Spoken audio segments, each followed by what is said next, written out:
वाहिगुरू जी का खालसा वाहिगुरू जी की फतेह। अस्सलाम वालेकुम आदाब अर्ज महा तुहाडी होस्ट अनिल मुखर्त मैं टीवी फॉर दे सारे दर्शकों ते ਸਰੋਤਿਆਂ ਨੂੰ जी आया कहंदियां प्रोग्राम सचो सच विच ਜਿਹੜੇ ਇਸ ਪ੍ਰੋਗਰਾਮ ਨਾਲ ਦੇਸ਼ਾਂ ਵਿਦੇਸ਼ਾਂ ਤੋਂ ਜੁੜ ਚੁੱਕੇ ਨੇ।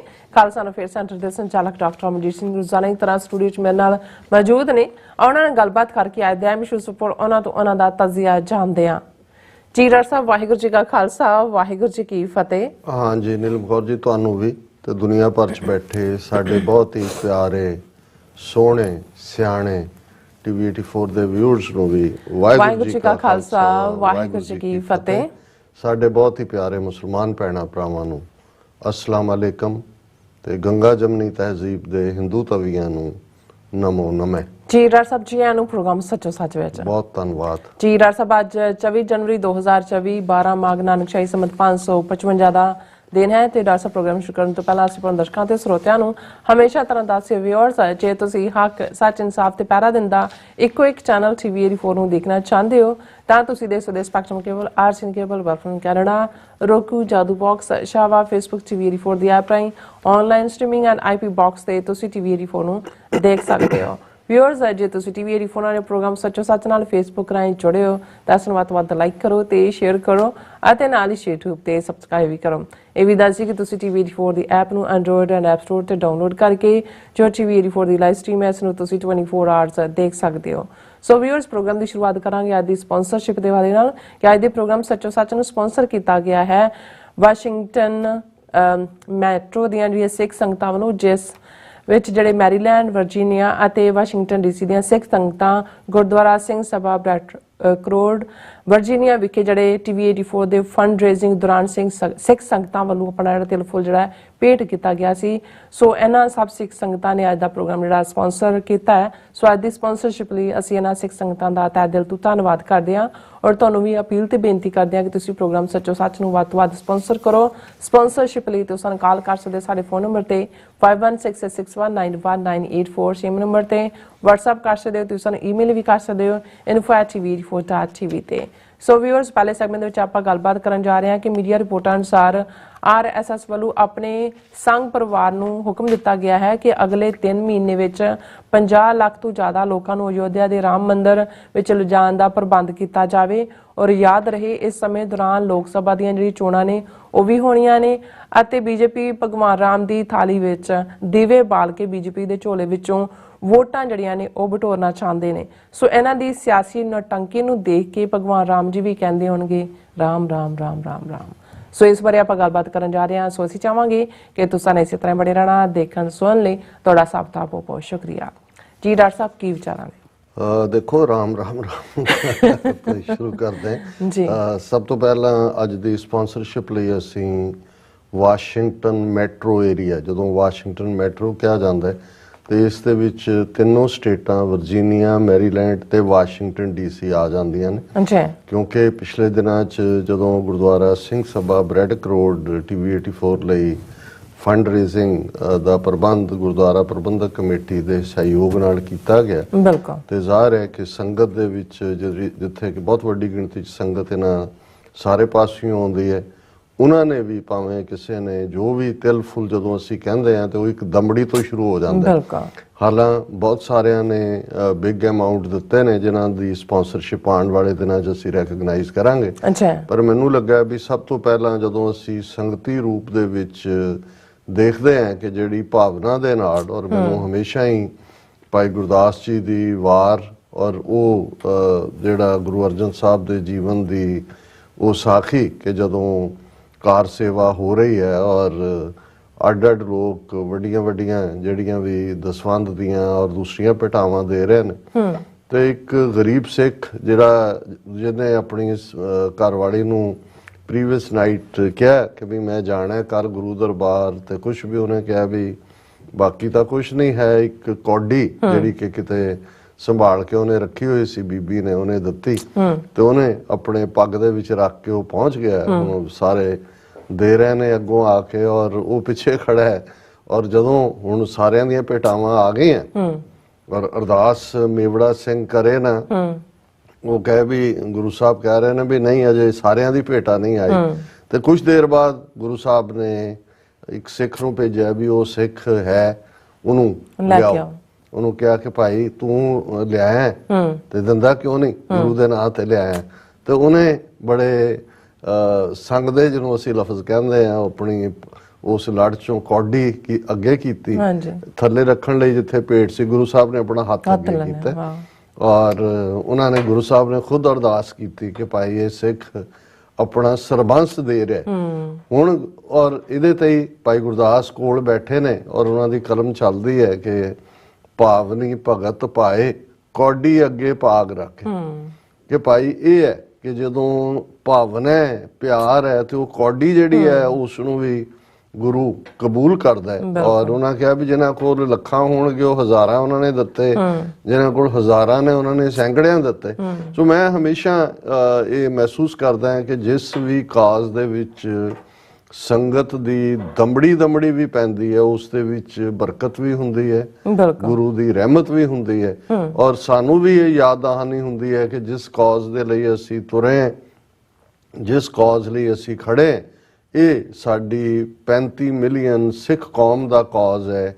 ਇਸ ਨੂੰ ਗੁਰੂ ਦੀ ਅਸੀਸ ਹੈ ਔਰ ਗੁਰੂ ਦੀ ਸੰਗਤ ਦਾ ਪਿਆਰ, ਉਹ ਤਾਂ ਅਸੀਂ ਜਿੱਥੇ ਵੀ ਜਾਂਦੇ ਹਾਂ ਅਸੀਂ ਮਹਿਸੂਸ ਵੀ ਕਰਦੇ ਹਾਂ। ਪਰ ਮੈਂ ਇਹ ਅੱਜ ਦਾ ਸਮੁੱਚਾ ਪ੍ਰੋਗਰਾਮ ਉਹਨਾਂ ਸਾਰਿਆਂ ਨੂੰ ਜਿਨ੍ਹਾਂ ਨੇ ਆਪਣੀ ਤਿਲ ਫੁੱਲ ਦੀ ਭੇਟਾ ਜਿਹੜੀ ਹੈ ਉਹ TV 84 ਪੰਥ ਦੀ ਆਵਾਜ਼, ਖਾਲਿਸਤਾਨ ਦੀ ਆਵਾਜ਼, ਕੌਮੀ ਘਰ ਦੀ ਇਕੱਲੀ ਚਾਹਨਾ ਨਹੀਂ, ਉਸ ਦੇ ਉੱਤੇ ਜਿਹੜੇ ਦਰਪੇਸ਼ ਖਤਰੇ ਨੇ ਡੇ ਟੂ ਡੇ ਬੇਸਿਸ ਤੇ, ਉਸ ਪ੍ਰਤੀ ਵੰਗਾਰ TV 84 ਆਪਣੇ ਇੱਕ ਸੀਮਤ ਦਾਇਰਾਕਾਰ 'ਚ ਰਹਿੰਦੇ ਆ। ਪਿਛਲੇ 12 ਸਾਲ ਤੋਂ ਇਸ ਆਜ਼ਾਦੀ ਦਾ ਝੰਡਾ ਚੁੱਕਿਆ ਹੋਇਆ। ਸੋ ਅਸੀਂ ਸਮੁੱਚੀ ਸਿੱਖ ਸੰਗਤ ਦਾ ਸ਼ੁਕਰੀਆ ਅਦਾ ਕਰਦੇ। ਇਸ 'ਚ ਕੋਈ ਸ਼ੱਕ ਨਹੀਂ ਹੈ ਕਿ ਜਿਵੇਂ ਇੰਟਰਨੈਸ਼ਨਲ ਮੀਡੀਆ ਨੇ ਜੋ ਕੁਝ 22 ਜਨਵਰੀ ਨੂੰ ਰਾਮ ਮੰਦਰ ਦੇ ਨਾਂ ਥੱਲੇ ਅਯੁੱਧਿਆ ਦੇ ਵਿੱਚ ਹੋਇਆ, ਉਸ ਤੋਂ ਪਹਿਲਾ ਪ੍ਰਕਰਨ, ਉਸ ਤੋਂ ਬਾਅਦ ਜੋ ਮਾਹੌਲ ਸਿਰਜਿਆ ਗਿਆ ਔਰ ਜਿਸ ਤੇ ਆਧਾਰਿਤ ਜਿਹੜਾ ਹੈ ਉਹ ਸਾਰੇ ਪਾਸੇ ਕਮੈਂਟਰੀਜ਼ ਹੋ ਰਹੀਆਂ ਔਰ ਉਹਦੇ 'ਚ ਇਹ ਹੈ ਕਿ ਭਾਈ ਇਸ ਵੇਲੇ ਮੋਦੀ ਸਰਕਾਰ ਦੇ ਵਿੱਚ ਜਿਹੜੀ RSS ਦੇ ਕੰਟਰੋਲ 'ਚ ਹੈ, ਜ਼ਾਹਰ ਹੈ BJP ਉਹਨਾਂ ਦੀ ਆਊਟਫਿਟ ਹੈ, ਉਹਦੇ 'ਚ ਹਿਟਲਰ ਦਾ ਨਾਜ਼ੀਜ਼ਮ, ਮੁਸੋਲਿਨੀ ਦਾ ਅਥੋਰੀਟੇਰੀਅਨਿਜ਼ਮ ਔਰ ਜਿਹੜੀ ਧਰਮ ਅੰਧਤਾ, ਜਿਹੜੀ ਜਿਹਨੂੰ ਮਿਡਲ ਏਜਿਸ ਕਹਿੰਦੇ ਨੇ, ਮਿਡਲ ਏਜਿਸ ਦੇ ਵਿੱਚ ਜਿਵੇਂ ਅਸੀਂ ਈਵਨ ਇੰਗਲੈਂਡ ਵਰਗੇ 'ਚ ਜਿੱਥੇ ਕੈਥੋਲਿਕਸ ਔਰ Protestant burning at the stake, ਜਿਉਂਦੇ ਸਾੜਨਾ, ਮੈਸੈਕਰ, ਬਲੱਡੀ ਮੈਰੀ, ਫਿਰ ਅਸੀਂ ਇਹ ਰਿਲੀਜੀਅਸ ਕਨਫਲਿਕਟ ਸਾਰੇ ਖਿੱਤੇ ਦੇ ਵਿੱਚ ਦੇਖਦੇ ਹਾਂ ਮਜ਼ਹਬ ਦੇ ਨਾਂ ਥੱਲੇ। ਲੇਕਿਨ 2 ਵਰਲਡ ਵਾਰਸ ਜਿਹੜੀਆਂ ਨੇ ਉਹ ਉਹਦੇ 'ਚ ਕੋਈ ਮਜ਼ਹਬ ਦਾ ਆਧਾਰ ਨਹੀਂ ਸੀ, ਨਸਲ ਔਰ ਦੂਸਰੀਆਂ ਚੀਜ਼ਾਂ ਸੀ। ਲੇਕਿਨ ਇਹ ਨਸਲ ਔਰ ਅਥੋਰੀਟੇਰੀਅਨਿਜ਼ਮ ਦੇ ਨਾਲ ਤੀਸਰਾ ਜਿਹੜਾ ਧਰਮ ਅੰਧਤਾ ਦਾ ਫੈਕਟਰ ਹੈ, ਫੈਨੇਟਿਸਿਜ਼ਮ ਹੈ, ਰਿਲੀਜੀਅਸ ਫੈਨੇਟਿਸਿਜ਼ਮ, ਉਹ ਵੀ ਇਨਕਲੂਡਡ ਹੈ ਇਸ ਦੇ ਵਿੱਚ। ਸੋ ਇਹ ਬੜਾ ਖਤਰਨਾਕ ਟੌਕਸਿਕ ਬੰਬ ਹੈ ਜਿਸ ਦੇ ਅਸੀਂ ਅਸਰ ਦੇਖੇ ਨੇ। ਜੋ ਕੁਝ ਪਿਛਲੇ ਲਗਭਗ ਜਦੋਂ 1999 ਦੇ ਵਿੱਚ RSS ਨੇ ਔਰ ਉਹਦੀ ਵਿੰਗ BJP ਨੇ ਪਾਲਮਪੁਰ ਹਿਮਾਚਲ ਪ੍ਰਦੇਸ਼ ਦੇ ਵਿੱਚ ਇਹ ਮਤਾ ਪਾਸ ਕੀਤਾ ਸੀ ਕਿ ਅਯੁੱਧਿਆ ਦੇ ਵਿੱਚ ਰਾਮ ਮੰਦਰ ਬਣਾਇਆ ਜਾਏਗਾ, ਜਿਹੜਾ ਸਿਆਸੀ ਮਤਾ ਸੀ ਔਰ ਉਸ ਦਾ ਕੋਈ ਕਿਸੇ ਨਾਲ ਲਾਗਾ ਦੇਗਾ ਨਹੀਂ ਸੀ। ਹਾਲਾਂ ਉਸ ਤੋਂ ਪਹਿਲਾਂ ਇਸ ਲਾਈਨ ਦੇ ਉੱਤੇ ਵੀ, ਔਰ ਕੱਲ ਹੀ ਮੈਂ ਇੱਕ ਅਰੁਣ ਨਹਿਰੂ ਦੀ ਸ਼ਾਇਦ ਉਹ ਰਿਸ਼ਤੇਦਾਰ ਲੇਡੀ, ਉਸ ਦਾ ਇੰਟਰਵਿਊ ਸੁਣ ਰਿਹਾ ਸੀ ਔਰ ਅਸੀਂ ਜਦੋਂ ਇਹ ਕਹਿੰਦੇ ਹਾਂ ਕਿ, ਔਰ ਅੱਜ ਦੇ ਰੇਡੀਓ ਪ੍ਰੋਗਰਾਮ 'ਚ ਵੀ ਮੈਂ ਟੋਰਾਂਟੋ ਅੱਜ ਦੀ ਆਵਾਜ਼ ਕਿਹਾ ਕਿ ਬਹੁਤਾ ਫਰਕ ਨਹੀਂ ਹੈ, ਕਿਉਂਕਿ ਅਸੀਂ 2 ਦਿਨ ਬਾਅਦ 26 ਜਨਵਰੀ ਨੂੰ ਲੈ ਕੇ ਵੀ ਜ਼ਿਕਰ ਕਰ ਰਹੇ ਹਾਂ ਕਿ ਦੁਨੀਆ ਭਰ ਜਿੱਥੇ ਜਿੱਥੇ Indian embassies, consulate, high commission ਨੇ, ਸਿੱਖਾਂ ਵੱਲੋਂ ਪ੍ਰੋਟੈਸਟ ਕੀਤੇ ਜਾ ਰਹੇ ਨੇ ਜ਼ੋਰਦਾਰ। ਕੱਲ੍ਹ ਅਸੀਂ ਆਸਟ੍ਰੇਲੀਆ ਦਾ ਸਪੈਸੀਫਿਕਲੀ ਕੈਨਬਰਾ ਔਰ ਜਿੱਥੇ ਰਾਜਧਾਨੀ ਆਸਟ੍ਰੇਲੀਆ ਦੀ ਕੈਨਬਰਾ ਹੈ, ਉਹਦੇ ਹਾਈ ਕਮਿਸ਼ਨ ਦੇ ਬਾਹਰ ਵੀ, ਔਰ ਪਰਥ ਵੈਸਟਰਨ ਆਸਟ੍ਰੇਲੀਆ ਜਿੱਥੇ ਕਿ ਇੰਡੀਅਨ ਕੌਂਸੂਲੇਟ ਹੈ, ਉਹਦੇ ਬਾਹਰ ਪ੍ਰੋਟੈਸਟ ਦੇ ਬਾਰੇ ਡਿਟੇਲ 'ਚ ਦੱਸਿਆ ਸੀ। ਉੱਥੋਂ ਬਹੁਤ ਸਾਰਿਆਂ ਦਾ ਧੰਨਵਾਦ ਵੀ ਆਇਆ। ਅਸੀਂ ਕੋਈ ਧੰਨਵਾਦ ਦੇ ਪਾਤਰ ਨਹੀਂ ਹੈ, ਇਹ ਸਾਡਾ ਫਰਜ਼ ਹੈ ਔਰ ਸਾਨੂੰ ਖੁਸ਼ੀ ਹੁੰਦੀ ਹੈ ਕਿ ਜਿੱਥੇ ਵੀ ਸਾਡੇ ਵੀਰ ਭੈਣਾਂ ਐਕਟਿਵਲੀ ਕੌਮ ਦੇ ਲਈ ਕੁਝ ਕਰਦੇ ਨੇ। ਔਰ ਇਸੇ ਤਰ੍ਹਾਂ ਕੈਨੇਡਾ ਦੇ ਵਿੱਚ ਵੈਨਕੂਵਰ ਹੋਏ, ਸਰੀ ਹੋਏ, ਟੋਰਾਂਟੋ ਹੋਏ ਔਰ ਅਮਰੀਕਾ 'ਚ ਜਿਵੇਂ ਲਗਾਤਾਰਤਾ ਨਾਲ ਅਸੀਂ ਦੱਸ ਰਹੇ ਹਾਂ ਕਿ ਵਾਸ਼ਿੰਗਟਨ ਡੀਸੀ ਦੇ ਵਿੱਚ ਜਿਹੜਾ ਜ਼ੋਰਦਾਰ ਪ੍ਰੋਟੈਸਟ 11 ਵਜੇ ਤੋਂ 2 ਵਜੇ ਤੱਕ ਮੈਸੇਚਿਊਸਟਸ ਐਵਨਿਊ ਤੇ ਹੋਏਗਾ ਔਰ ਨਿਊਯਾਰਕ ਨਿਊ ਜਰਸੀ ਤੋਂ ਬੱਸਿਸ ਚੱਲਣਗੀਆਂ ਸੈਨ ਫਰਾਂਸਿਸਕੋ ਵਿੱਚ ਤਾਂ ਵੱਡੀ ਇਸ ਦੇ ਉੱਤੇ ਇੱਕ ਪੂਰੀ ਰੈਲੀ ਹੈ ਵਿੱਚ ਸ਼ਾਇਦ ਵਹੀਕਲ ਰੈਲੀ ਵੀ ਹੋਏਗੀ ਔਰ ਪ੍ਰੋਟੈਸਟ ਵੀ ਹੋਏਗਾ।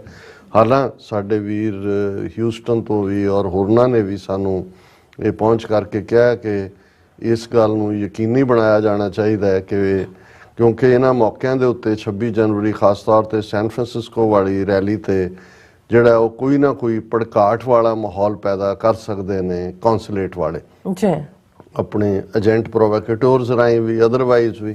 ਸੋ ਅਸੀਂ ਤਾਂ ਲਗਾਤਾਰਤਾ ਨਾਲ ਇਹ ਅਪੀਲ ਕਰਦੇ ਹਾਂ ਕਿ ਭਾਈ ਜਿਵੇਂ ਅਸੀਂ ਕੱਲ ਜ਼ਿਕਰ ਕੀਤਾ ਸੀ ਕਿ ਸਟਾਕਟਨ ਦੀ ਗੁਰਦੁਆਰਾ ਮੈਨੇਜਮੈਂਟ ਕਮੇਟੀ ਦੇ ਮੈਂਬਰਾਂ ਨੂੰ ਚਿੱਠੀ ਜਾਂ ਜਿਹੜੀ ਹੈ ਅਮਰੀਕਨ ਸਿੱਖ ਕਾਕਸ ਕਮੇਟੀ ਨੂੰ ਜਿਹੜਾ ਉਹ ਸੌਫਟ ਵਰਡਡ ਲੈਟਰ, ਇਹ ਸਾਰਾ ਹੀ ਉਸ ਪਾਸੇ ਵੱਲ ਇਸ਼ਾਰਾ ਕਰਦਾ ਹੈ ਕਿ ਭਾਈ ਉਹਨਾਂ ਨੇ ਹੋਰ ਪਤਾ ਨਹੀਂ ਕਿਹੜਾ ਕਬੂਤਰ ਟੋਕਰੀ ਥੱਲੋਂ ਕੱਢਣਾ ਔਰ ਇਹ ਅਸੀਂ ਅਗੇਨ ਅਪੀਲ ਕਰਾਂਗੇ ਕਿ ਇਸ ਦੇ ਉੱਤੇ ਬਿਲਕੁਲ ਜਿਹੜਾ ਉਹ ਧਿਆਨ ਦੇਣ ਦੀ ਲੋੜ ਹੈ।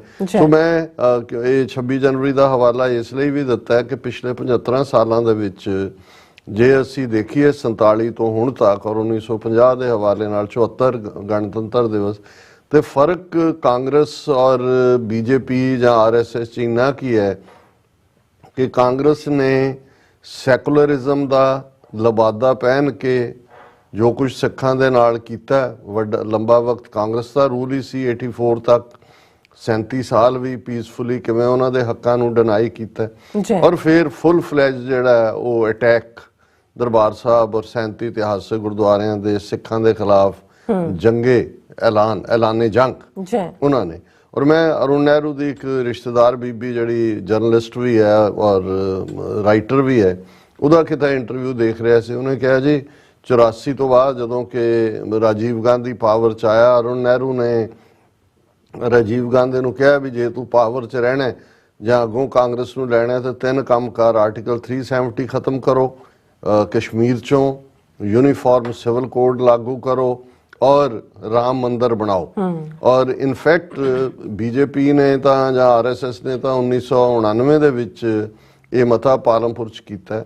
ਰਾਜੀਵ ਗਾਂਧੀ ਦੇ ਹੁਕਮਾਂ ਥੱਲੇ ਹੀ ਅਦਾਲਤ ਰਾਹੀਂ ਆਪਰੇਟ ਕਰਕੇ 1986 ਦੇ ਵਿੱਚ ਇਹ ਬਾਬਰੀ ਮਸਜਿਦ ਦੇ ਦਰਵਾਜ਼ੇ ਖੋਲ ਦਿੱਤੇ ਗਏ ਸੀ, ਇੱਕ ਹਿੱਸੇ ਦੇ ਵਿੱਚ ਪੂਜਾ ਸ਼ੁਰੂ ਕਰਾ ਦਿੱਤੀ ਗਈ ਸੀ। ਸੋ ਇਹ ਇਹਨਾਂ ਦੀ ਉਸ ਵੇਲੇ ਦੀ ਵੀ ਦੌੜ ਲੱਗੀ ਹੋਈ ਸੀ ਕਿ ਉਹਦਾ ਕ੍ਰੈਡਿਟ ਕਿਹਨੇ ਲੈਣਾ ਹੈ।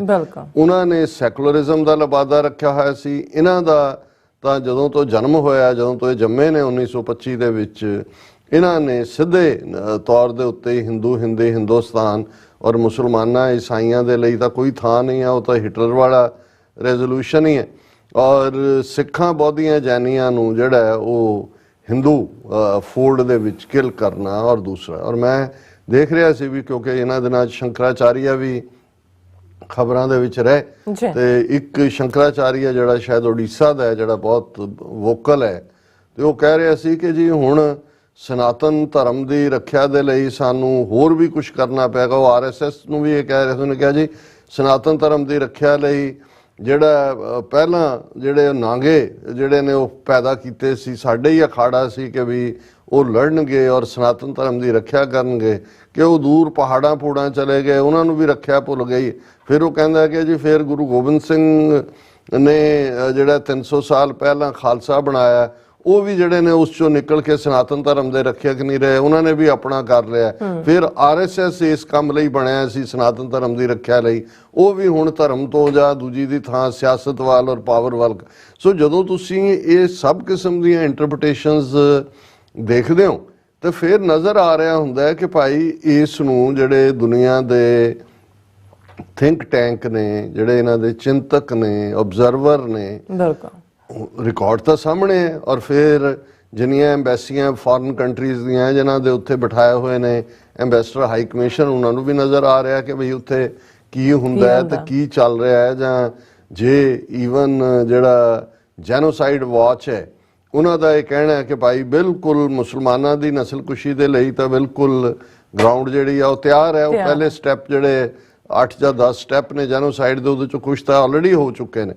ਸੋ ਇਹਨਾਂ ਸਭ ਦੇ ਚੱਲਦੇ ਆ ਹੁਣ ਜਦੋਂ ਇਹ ਸਾਰੀ ਨੌਟੰਕੀ 22 ਜਨਵਰੀ ਨੂੰ ਹੋਈ ਔਰ ਉਹਦੇ 'ਚ ਅਸੀਂ ਦੇਖਦੇ ਹਾਂ ਕਿ ਵੀ ਉਹ ਉਹਦੇ 'ਚ ਈਵਨ ਜਿਹੜੇ ਆਪਣੇ ਆਪ ਨੂੰ ਸਨਾਤਨੀ ਧਰਮ ਦੇ ਰੱਖਿਅਕ ਦੇ ਤੌਰ ਤੇ ਆਦਿ ਸ਼ੰਕਰਾਚਾਰੀਆ ਨੇ 1200 ਸਾਲ ਪਹਿਲਾਂ ਜਿਹੜੇ ਮੱਠ ਸਥਾਪਿਤ ਕੀਤੇ, ਔਰ ਜਿਹੜੇ ਇਹਨਾਂ ਦੇ ਸ਼ੰਕਰਾਚਾਰੀਆ 4 ਸਟੇਟਾਂ ਦੇ ਵਿੱਚ ਉੱਤਰਾਖੰਡ, ਉੜੀਸਾ, ਕਰਨਾਟਕਾ ਔਰ ਗੁਜਰਾਤ 'ਚ ਨੇ, ਉਹਨਾਂ ਨੂੰ ਵੀ ਪਾਸੇ ਕਰਕੇ ਜਿਵੇਂ ਬੀਜੇਪੀ ਨੇ ਆਪਣੇ ਪੋਲੀਟੀਕਲ ਏਜੰਡੇ ਨੂੰ ਅੱਗੇ ਤੋਰਿਆ ਪ੍ਰਾਣ ਪ੍ਰਤਿਸ਼ਠਾ ਦੇ ਨਾਂ ਥੱਲੇ, ਹੁਣ ਉਹਨਾਂ ਨੂੰ ਇਹ ਲੱਗਦਾ ਕਿ ਵੀ ਔਰ 4 ਚੁਫੇਰੇ ਕਿ ਜੀ ਭਵਯ ਮੰਦਿਰ ਬਣ ਗਿਆ ਉੱਥੇ ਹੀ, ਔਰ ਬੀਜੇਪੀ ਨੇ ਰਿਜ਼ੋਲਵ ਔਰ ਮੋਦੀ ਨੇ ਆਪਣੀ ਪ੍ਰੈਜੈਂਟੇਸ਼ਨ 'ਚ ਵੀ ਕਿਹਾ ਸੀ ਕਿ ਵੀ ਰੱਬ ਨੇ ਮੈਨੂੰ ਚੁਣਿਆ, ਰਾਮ ਜੀ ਨੇ। ਮਤਲਬ ਹੁਣ ਜਦੋਂ ਇਹ ਸਪੈਸ਼ਲ ਚੋਇਸ ਦੀ ਗੱਲ ਹੁੰਦੀ ਹੈ, ਇਹ ਡਿਵਾਈਨ ਦੇ ਨਾਲ ਜੁੜਿਆ ਜਾਂਦਾ। ਜਿਵੇਂ ਪੋਪ ਕਿਸੇ ਜ਼ਮਾਨੇ 'ਚ ਸਮਝਦਾ ਸੀ ਵੀ ਉਹ ਜੀਸਸ ਦੀ ਇਨਕਾਰਨੇਸ਼ਨ ਨੇ, ਔਰ ਅੱਜ ਵੀ ਨਾਟ ਇਨਕਾਰਨੇਸ਼ਨ, ਕਿ ਉਹਨਾਂ ਦੇ ਉੱਤੇ ਉਹੀ ਹੈ। ਔਰ ਇਹੀ ਰੋਮਨ ਰਾਜਿਆਂ ਦਾ ਕਨਸੈਪਟ ਸੀ, ਇਹੀ ਬ੍ਰਾਹਮਣਾਂ ਦਾ ਜਿਹੜਾ ਜਦੋਂ ਈਵਨ ਮੁਗਲ ਔਰ ਉਸ ਤੋਂ ਪਹਿਲਾਂ ਖਿਲਜੀ ਔਰ ਦੂਸਰੇ ਲੋਕ ਕਾਬਜ਼ ਸੀ, ਗੌਰੀ, ਤੇ ਉਦੋਂ ਵੀ ਇਹ ਕਹਿੰਦੇ ਸੀ ਦਿਲੀਸ਼ਵਰੋ ਔਰ ਈਸ਼ਵਰੋ, ਕਿ ਦਿੱਲੀ ਦਾ ਬਾਦਸ਼ਾਹ ਹੀ ਰੱਬ ਹੈ।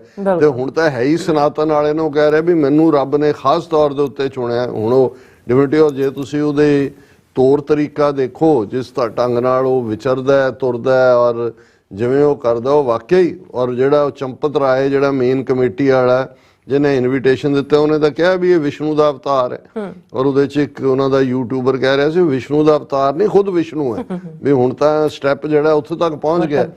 ਔਰ ਕੱਲੀ ਗੱਲ ਇਹ ਨਹੀਂ ਹੈ ਕਿ ਵੀ ਇਹ ਜਦੋਂ ਵੀ ਇਸ ਕਿਸਮ ਦੇ ਜਿਹੜੇ ਜਿਨ੍ਹਾਂ ਦੇ ਲਈ ਲਫ਼ਜ਼ ਹੈ ਤਾਂ ਇਹ ਹਿੰਦੀਆਈਜ਼ਡ ਹੈ, ਨਿਰੰਕੁਸ਼ ਜਿਹੜੇ ਅਥੋਰੀਟੇਰੀਅਨ ਹੁੰਦੇ ਨੇ, ਉਹਨਾਂ ਦੇ ਫਿਰ ਦਰਬਾਰੀ ਆਲਾ ਦੁਆਲਾ ਵੀ ਉਹਨਾਂ ਨੂੰ ਕਿਵੇਂ ਭਰਮਾ ਰਹੇ ਹੁੰਦੇ ਨੇ। ਜਿਵੇਂ ਇੱਕ ਬੜੀ ਕਹਾਣੀ ਸੁਣਾਈ ਜਾਂਦੀ ਹੈ ਕਿ ਭਾਈ ਇੱਕ ਜਿਹੜਾ ਰਾਜਾ ਜਿਹੜਾ ਉਹ 4 ਚੁਫੇਰੇ ਵਾਹ ਚਾਹੁੰਦਾ ਸੀ, ਔਰ ਕਿਸੇ ਦਰਜੀ ਨੇ ਜਿਹੜਾ ਉਹ ਕਿਸੇ ਬੰਦੇ ਨੇ ਕਿਹਾ ਵੀ ਇਹਦਾ ਜ਼ਰਾ ਕੰਮ ਕਰੀਏ। ਉਹਨੇ ਕਿਹਾ ਜੀ ਮੈਂ ਤੈਨੂੰ ਐਸਾ ਡਰੈਸ ਤੈਨੂੰ ਬਣਾ ਕੇ ਦਿਆਂਗਾ ਜਿਹੜਾ ਡਰੈਸ ਜਿਹੜਾ ਹੈ ਉਹ ਉਹਨੂੰ ਹੀ ਜਿਹੜਾ ਨਜ਼ਰ ਆਏਗਾ, ਜਿਹੜਾ ਕਿ ਜਿਹਦੇ 'ਚ ਕੋਈ ਜਿਹੜਾ ਉਹ ਗੁਨਾਹ ਨਹੀਂ ਹੋਏਗਾ, ਔਰ ਜਿਹੜਾ ਤੈਨੂੰ ਪੂਰੀ ਤਰ੍ਹਾਂ ਸਮਰਪਿਤ ਹੋਏਗਾ। ਤੇ ਉਹਨੇ ਹੌਲੀ ਹੌਲੀ ਡਰੈਸ ਕੀ ਬਣਾਉਣਾ ਸੀ, ਉਹਨੇ ਉਹਦੇ ਕੱਪੜੇ ਲਵਾ ਕੇ ਵੀ ਹੱਥਾਂ ਨਾਲ ਕਰਕੇ ਨੰਗਾ ਕਰਕੇ ਉਹਨੂੰ ਤੋੜ ਦਿੱਤਾ। ਹੁਣ ਉਹਦਾ ਉਹ ਜਲੂਸ ਨਿਕਲਦਾ ਜਾ ਰਿਹਾ, ਔਰ ਲੋਕ ਤਾੜੀਆਂ ਮਾਰ ਰਹੇ ਨੇ ਵੀ ਵਾਹ ਵਾਹ ਕਿਆ ਡਰੈਸ ਹੈ, ਕਿਉਂਕਿ ਇਹ ਵੀ ਸਾਰੇ ਸ਼ਹਿਰ 'ਚ ਘੁਮਾਇਆ ਹੋਇਆ ਕਿ ਵੀ ਜਿਹੜਾ ਨੁਕਸ ਕੱਢੇਗਾ ਉਹ ਮਰ ਗਿਆ। ਹਾਂ, ਸੋ ਮਤਲਬ ਕਿ ਵੀ ਔਰ ਕਹਿੰਦਾ ਵੀ ਇੱਕ ਛੋਟਾ ਜਿਹਾ ਬੱਚਾ ਜਿਹਨੂੰ ਚੁੱਕਿਆ ਹੋਇਆ ਉਹਨੇ, ਉਹ ਆਪਣੇ ਕਹਿੰਦਾ ਕਿ ਪਾਪਾ ਇਹ ਨੰਗਾ ਕਿਉਂ ਹੈ। ਸੋ ਮਤਲਬ ਇਹ ਹੈ ਵੀ ਇਹ ਉਹ ਫਿਰ ਇਹ ਹੁੰਦਾ ਹੈ ਜੀ, ਜਦੋਂ ਇਸ ਕਿਸਮ ਦੇ ਲੋਕ ਪਾਵਰ ਚਾਹੁੰਦੇ ਨੇ, ਉਹ ਆਲੇ ਦੁਆਲੇ ਸਾਰੇ ਦਰਬਾਰੀ ਵੀ ਫਿਰ ਉਸ ਕਿਸਮ ਦੇ ਬੱਲੇ ਬੱਲੇ ਬੱਲੇ ਕਰਨ ਵਾਲੇ ਹੁੰਦੇ ਨੇ।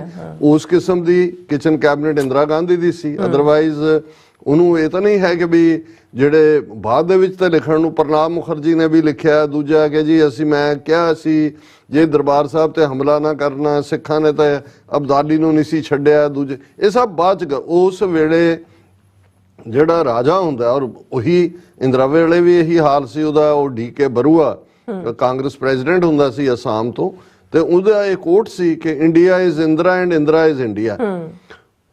ਉਹ ਵੀ ਸਮਝਣ ਲੱਗ ਗਏ ਸੀ ਕਿ ਮੇਰੇ ਨਾਲ ਹੀ ਇੰਡੀਆ ਹੈ ਤੇ ਮੈਂ ਹੀ ਇੰਡੀਆ ਹੈ। ਹੁਣ ਇਹੀ ਮੋਦੀ ਹੈ ਤਾਂ ਮੁਮਕਿਨ ਹੈ ਇਹਦੇ ਥੱਲੇ ਉਹਨੂੰ ਇਸ ਲੈਵਲ ਤੱਕ ਪਹੁੰਚਾ ਦਿੱਤਾ ਗਿਆ। ਔਰ ਈਵਨ ਇਸ ਸੋ ਕਾਲਡ ਪ੍ਰਾਣ ਪ੍ਰਤਿਸ਼ਠਾ ਦੇ ਨਾਂ ਥੱਲੇ ਵੀ ਕਿ ਉਹਦੀ ਕੈਬਨਿਟ ਜਿਹੜੀ ਹੈ ਉਹਨੇ ਰੈਜ਼ੋਲੂਸ਼ਨ ਕੀਤਾ ਮੋਦੀ ਦੀ ਜੈ ਜੈਕਾਰ ਦਾ। Union cabinet congratulates PM Modi for grand consecration ceremony at Ram temple in Ayodhya. और ਉਹਦੀ ਜਦੋਂ ਮੈਂ ਸ਼ਬਦਾਵਲੀ ਦੇਖੀ ਤਾਂ ਮੈਨੂੰ ਉਹ ਨੰਗਾ ਰਾਜਾ ਵੀ ਯਾਦ ਆਇਆ ਤੇ India is Indira and Indira is India ਵੀ ਯਾਦ ਆਇਆ, ਹਿਟਲਰ ਵੀ ਆਇਆ, ਮੁਸੋਲਿਨੀ ਤਾਂ ਆਇਆ ਹੀ ਆਇਆ।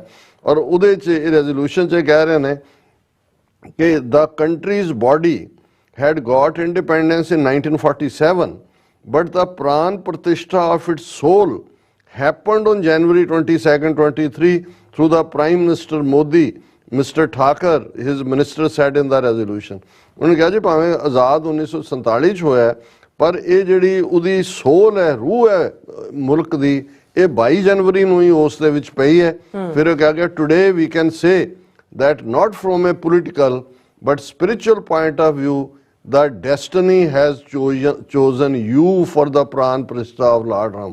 कि तू डिवाइन है, ਉਹਦੀ ਕੈਬਨਿਟ ਵਾਲੇ ਕਹਿ ਮੋਦੀ ਤੂੰ ਡਿਵਾਈਨ ਹੈ, ਰੱਬ ਨੇ ਤੈਨੂੰ ਚੁਣਿਆ ਇਸ ਪ੍ਰਾਨ ਪ੍ਰਤਿਸ਼ਠਾ ਦੇ ਲਈ, ਔਰ ਦਾ ਫਾਊਂਡੇਸ਼ਨ ਆਫ ਇੰਡੀਆ ਸਨਾਤਨੀ ਮੂਵਮੈਂਟ ਐਂਡ ਗਲੋਬਲ ਇੰਪੈਕਟ, ਇਹ ਜਿਹੜੀ ਸਨਾਤਨ ਧਰਮ ਦੀ ਵਾਪਸ ਜੈ ਜੈਕਾਰ ਹੈ ਉਹ ਤੇਰੇ ਰਾਹੀਂ ਹੋ ਰਹੀ ਹੈ। ਫਿਰ ਉਹਨਾਂ ਨੇ ਕਿਹਾ ਜੀ ਸਾਡੇ ਲਈ ਇਹ ਬੜੇ ਫਖਰ ਵਾਲੀ ਗੱਲ ਸੀ, ਲਾਈਫ ਟਾਈਮ ਓਪਰਚੁਨਿਟੀ, ਔਰ ਇਹ ਸਾਰਾ ਜਿਹੜਾ ਇਹ ਚੱਲ ਰਿਹਾ। ਹੁਣ ਇਸ ਦੇ ਨਾਲ ਅਸੀਂ ਇਹ ਵੀ ਦੇਖ ਰਹੇ ਹਾਂ ਕਿ ਭਾਈ ਹੁਣ ਉਹਨਾਂ ਨੂੰ ਇਹ ਲੱਗਦਾ ਹੈ ਕਿ ਜੇ ਇਹ ਸਾਰਾ ਹੈ ਤਾਂ ਕੰਮ ਜੈ ਜੈਕਾਰ ਲਈ ਵੀ ਹੈ, ਪਰ ਵੋਟਾਂ ਵਟੋਰਨ ਲਈ ਹੈ। ਇਲੈਕਸ਼ਨਾਂ ਕਿਸੇ ਵੇਲੇ ਵੀ ਅਨਾਉਂਸ ਹੋ ਸਕਦੀਆਂ ਨੇ, ਮੋਸਟ ਲਾਈਕਲੀ ਅਪ੍ਰੈਲ 'ਚ ਹੋਣ ਦੀ ਸੰਭਾਵਨਾ ਹੈ, ਮਾਰਚ ਅਪ੍ਰੈਲ।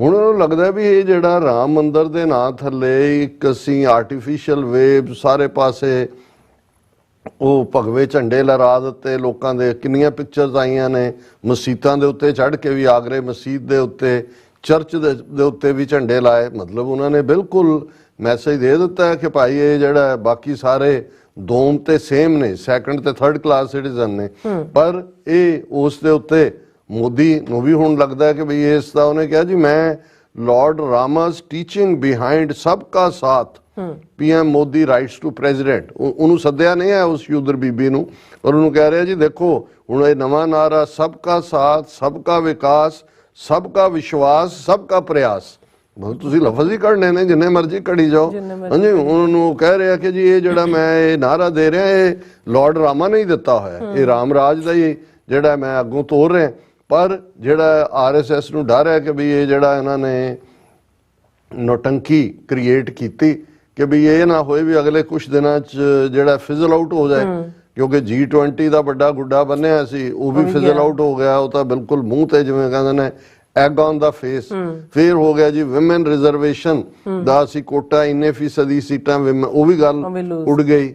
ਡੈਟ ਦੇ ਥੱਲੇ ਜਾ ਰਹੇ ਨੇ, ਮਾਰਕੀਟ 'ਚ ਜਿਹੜਾ ਉਹਨਾਂ ਦਾ ਇੰਟਰਨੈਸ਼ਨਲੀ ਜਿਹੜਾ ਉਹਨਾਂ ਦੀ ਇਕਨੋਮੀ ਨੂੰ ਲੈ ਕੇ ਵੀ ਕੋਈ ਬਹੁਤਾ ਪੋਜ਼ਿਟਿਵ ਨਹੀਂ, ਹਾਲਾਂਕਿ ਝੂਠੇ ਅੰਕੜੇ ਪੇਸ਼ ਕਰਨਗੇ, ਅਜੇ ਬਜਟ ਉਹਨਾਂ ਨੇ ਪੇਸ਼ ਕਰਨਾ, ਜਿਹੜਾ ਪੈਸਾ ਇਕੱਠਾ ਕੀਤਾ ਹੋਇਆ ਉਹ ਜਿਹੜਾ ਆਰਡਰਡ ਸਕੀਮਾਂ 'ਚ ਦੇਣਗੇ। ਲੇਕਿਨ ਉਹਨਾਂ ਨੂੰ ਇਹ ਡਰ ਹੈ ਕਿ ਵੀ ਜੇ ਇਹ ਮੋਮੈਂਟਮ ਕਾਇਮ ਨਾ ਰਹੀ ਤੇ ਅਲਟੀਮੇਟਲੀ ਇਹ ਜਿਹੜਾ ਰਾਮ ਦੇ ਨੂੰ ਉਹਨਾਂ ਨੇ ਵੋਟਾਂ 'ਚ ਕਨਵਰਟ ਕਰਨਾ ਹੈ, ਭਗਵਾਨ ਰਾਮ ਦੇ ਨਾਲ, ਉਹ ਨਹੀਂ ਹੋ ਸਕਣਾ, ਤੇ ਉਹਦਾ ਵੀ ਉਹਨਾਂ ਨੇ ਪ੍ਰਬੰਧ ਕਰ ਲਿਆ। ਔਰ ਇਹ ਮੇਨ ਨਿਊਜ਼ ਹੈ, Sangh Parivar to take over 50 lakh people to visit Ayodhya in months to come. Vishwa Hindu ਪਰਿਸ਼ਦ, RSS and other organizations begin making arrangements for people in India and abroad, even as BJP ministers and MLAs plan for people in their constituencies। ਉਹਨਾਂ ਨੇ order ਕਰ ਦਿੱਤਾ ਹੈ ਕਿ ਭਾਈ ਆ total 500 ਤੋਂ ਜ਼ਿਆਦਾ ਹਲਕੇ ਨੇ ਲੋਕ ਸਭਾ ਦੇ, ਉਹਨਾਂ ਨੇ ਆਪਣੇ ਸਾਰਿਆਂ ਨੂੰ ਇਹ ਆਰਡਰ ਕਰ ਦਿੱਤੇ ਨੇ, ਔਰ ਇਹਨੇ ਬਿਲਕੁਲ ਖਬਰ with an aim to maintain the massive nationwide momentum around Ram temple. Various wings of Sangh Parvar, including RSS and BJP, will be taking over 50 lakh people to Ayodhya for a visit to the temple in the months to come. Kadon tak will continue till Ram Navami, falling on April 17th. Ram Navami de Ram Chandra ji da celebration de naal judaya hoya Ram Navami 9 ਰਾਤਾਂ ਉਹ ਚੱਲਦਾ ਹੈ, ਲੇਕਿਨ ਇਹੀ March April ਚੋਣਾਂ ਦਾ period ਹੈ ਬਿਲਕੁਲ ਉਦੋਂ ਤੱਕ। ਔਰ ਉਹਦੇ 'ਚ ਉਹਨਾਂ ਨੇ ਇਹ ਕਿਹਾ ਕਿ ਜੀ ਆਲਰੇਡੀ ਉਸ ਦੇ ਪ੍ਰਬੰਧ ਕਰ ਲਏ ਗਏ ਨੇ, ਔਰ ਉਹਨਾਂ ਦੀ ਇੰਟਰਨਲ ਪਾਰਟੀ ਮੀਟਿੰਗ ਹੋਈ ਜਿਹਦੇ 'ਚ BJP ਦੇ ਮੁਖੀ JP ਨੱਡਾ ਨੇ ਸਾਰੇ MLA ਔਰ MPs ਨੂੰ ਆਰਡਰ ਕੀਤੇ। ਉਹਨਾਂ ਨੇ ਕਿਹਾ ਜੀ 543 ਲੋਕ ਸਭਾ ਦੇ ਹਲਕੇ ਨੇ ਭਾਰਤ 'ਚ, ਔਰ ਹਰ ਇੱਕ 'ਚੋਂ ਹਰ BJP ਦਾ MP 10-10 ਹਜ਼ਾਰ ਬੰਦਾ ਕੱਢੇ। ਮਤਲਬ ਇਹ ਆ ਵੀ ਫੰਡਿੰਗ ਉਹ ਕਰਨਗੇ, ਟ੍ਰੇਨ ਵੀ, ਬੱਸਾਂ ਵੀ, ਰਹਿਣ ਦਾ ਵੀ, ਕਿ ਵੀ ਉੱਥੇ ਭੀੜ ਐ ਲੱਗੇ ਕਿ ਵੀ ਜਾ ਕੇ ਜਿਹੜੇ ਫਿਰ ਆਉਣਗੇ ਉਹਨਾਂ ਨੂੰ ਵੋਟਾਂ ਪਾਉਣਗੇ। ਔਰ ਨਾਲ ਦੀ ਨਾਲ ਉਹਨਾਂ ਨੇ ਕਿਹਾ ਕਿ ਵੀ ਇਹ ਅਸੀਂ ਜਿਹੜਾ ਇਸ ਨੂੰ ਫੈਸਿਲੀਟੇਟ ਕਰ ਰਹੇ ਹਾਂ। ਮਨੋਜ ਤਿਵਾੜੀ ਜਿਹੜਾ ਇਹਨਾਂ ਦਾ BJP ਦਾ MP ਹੈ ਦਿੱਲੀ ਤੋਂ, ਉਹਨੇ ਕਿਹਾ ਕਿ ਵੀ ਉਹ 14,000 ਲੋਕਾਂ ਨੂੰ ਆਪਣੇ ਹਲਕੇ ਚੋਂ ਜਿਹੜਾ ਅਯੁੱਧਿਆ ਲਿਜਾ ਰਿਹਾ ਇਹਦਾ ਆਉਣ ਵਾਲੇ ਮਹੀਨੇ 'ਚ, ਔਰ ਇਹ ਉਹਨੇ ਕਿਹਾ ਜੀ ਅਸੀਂ ਸਾਰੀ ਟ੍ਰਿਪ ਨੂੰ ਫੰਡ ਵੀ ਕਰਾਂਗੇ। ਇਸੇ ਤਰ੍ਹਾਂ ਉੱਤਰਾਖੰਡ ਤੋਂ ਜਿਹੜਾ BJP ਦਾ ਸਪੋਕਸਮੈਨ ਹੈ, ਉਹਨਾਂ ਨੇ ਕਿਹਾ ਜੀ ਅਸੀਂ ਸਪੈਸ਼ਲ ਬੱਸਾਂ ਔਰ ਟ੍ਰੇਨਸ ਅਰੇਂਜ ਕੀਤੀਆਂ ਨੇ ਅਯੁੱਧਿਆ ਦੀ ਟਰੈਵਲ ਦੇ ਲਈ, ਇਸੇ ਲਈ ਮਾਸ ਮੋਬਿਲਾਈਜੇਸ਼ਨ ਲਈ। ਵਿਸ਼ਵ ਹਿੰਦੂ ਪਰਿਸ਼ਦ ਨੇ ਕਿਹਾ ਕਿ ਵੀ ਅਸੀਂ 10 ਕਰੋੜ ਫੈਮਲੀਜ਼ ਦੀ ਪਾਰਟਿਸਿਪੇਸ਼ਨ ਆਉਣ ਵਾਲੇ ਪੀਰੀਅਡ ਦੇ ਵਿੱਚ ਕਰਾਵਾਂਗੇ, ਔਰ ਇਹਦੇ ਲਈ ਅਸੀਂ ਵੱਡੇ ਪੈਮਾਨੇ ਦੇ ਉੱਤੇ ਪ੍ਰਬੰਧ ਕੀਤੇ ਨੇ। ਸੋ ਕੁੱਲ ਮਿਲਾ ਕੇ ਰਾਮ ਜੀ ਵੀ ਇਹ ਦੇਖ ਕੇ, ਕਿਉਂਕਿ ਥਾਲੀ ਦੇ ਵਿੱਚ ਦੀਵੇ ਰਾਮ ਦੇ ਨਾਂ ਦੇ ਬਾਲੇ ਹੋਏ ਨੇ, ਬਗਲੀ ਪਾਈ ਹੋਈ ਹੈ ਕਿ ਵੋਟਾਂ ਇਹਦੇ ਚ ਪਾਓ ਤੇ ਉਹ ਵੀ ਦੇਖ ਕੇ ਕਹਿੰਦੇ ਹੋਣੇ ਨੇ ਰਾਮ ਹਰੇ ਰਾਮ ਕਹਿੰਦੇ ਹੋਣਗੇ ਜੀ। ਡਾਕਟਰ ਸਾਹਿਬ ਤੁਹਾਡਾ ਬਹੁਤ ਬਹੁਤ ਸ਼ੁਕਰੀਆ। ਸੋ ਇੱਥੇ ਲੈਣੇ ਬ੍ਰੇਕ, ਔਰ ਬ੍ਰੇਕ ਤੇ ਜਾਣ ਤੋਂ ਪਹਿਲਾਂ ਅਸੀਂ ਆਪਣੇ ਦਰਸ਼ਕਾਂ ਤੇ ਸਰੋਤਿਆਂ ਨੂੰ ਅਪੀਲ ਤੇ ਬੇਨਤੀ ਕਰ ਦਈਏ ਵਿਊਅਰਸ, ਜਿਸ ਤਰ੍ਹਾਂ ਕਿ ਤੁਸੀਂ ਜਾਣਦੇ ਹੋ ਕਿ ਟੀਵੀ 84 ਇੱਕ ਪੰਥਕ ਚੈਨਲ ਹੈ ਔਰ ਟੀਵੀ 84 ਦੀ ਚੜ੍ਹਦੀ ਕਲਾ ਲਈ ਵੱਧ ਤੋਂ ਵੱਧ ਡੋਨੇਟ ਕਰੋ। ਡੋਨੇਟ ਕਰਨ ਲਈ ਸਾਡੀ ਵੈਬਸਾਈਟ tv84.tv ਤੇ ਜਾ ਕੇ ਪੇਪਲ ਦੀ ਵਰਤੋਂ ਕਰਕੇ ਵਨ ਟਾਈਮ ਡੋਨੇਟ ਕਰ ਸਕਦੇ ਹੋ, ਮੰਥਲੀ ਡੋਨੇਟ ਵੀ ਕਰ ਸਕਦੇ ਹੋ। ਤੁਸੀਂ ਟੀਵੀ 84 ਦੇ ਨਾਮ ਤੇ ਚੈੱਕ ਬਣਾ ਕੇ ਸਾਨੂੰ ਮੇਲ ਵੀ ਕਰ ਸਕਦੇ ਹੋ ਸਾਡੇ ਇਸ ਪਤੇ ਤੇ 36-01 37th Avenue, Long Island city, New York 11101 USA, ਜਾਂ ਫਿਰ ਤੁਸੀਂ ਸਾਨੂੰ ਫੋਨ ਰਾਹੀਂ ਵੀ ਸੰਪਰਕ ਕਰ ਸਕਦੇ ਹੋ 5166191984। ਤੁਸੀਂ ਸਾਨੂੰ ਈਮੇਲ ਵੀ ਕਰ ਸਕਦੇ ਹੋ info@tv84.tv ਤੇ। ਅਸੀਂ ਤੁਹਾਡੇ ਤਹਿ ਦਿਲ ਤੋਂ ਸ਼ੁਕਰਗੁਜ਼ਾਰ ਹੋਵਾਂਗੇ। ਸੋ ਇੱਥੇ ਲੈਣਾ ਬ੍ਰੇਕ ਵਿਊਅਰਸ, ਤੁਸੀਂ ਸਾਨੂੰ ਇਸੇ ਤਰ੍ਹਾਂ ਬਣੇ ਰਹਿਣਾ। ਮਿਲਦੇ ਹਾਂ ਛੋਟੇ ਜਿਹੇ ਵਕਫੇ ਤੋਂ ਬਾਅਦ।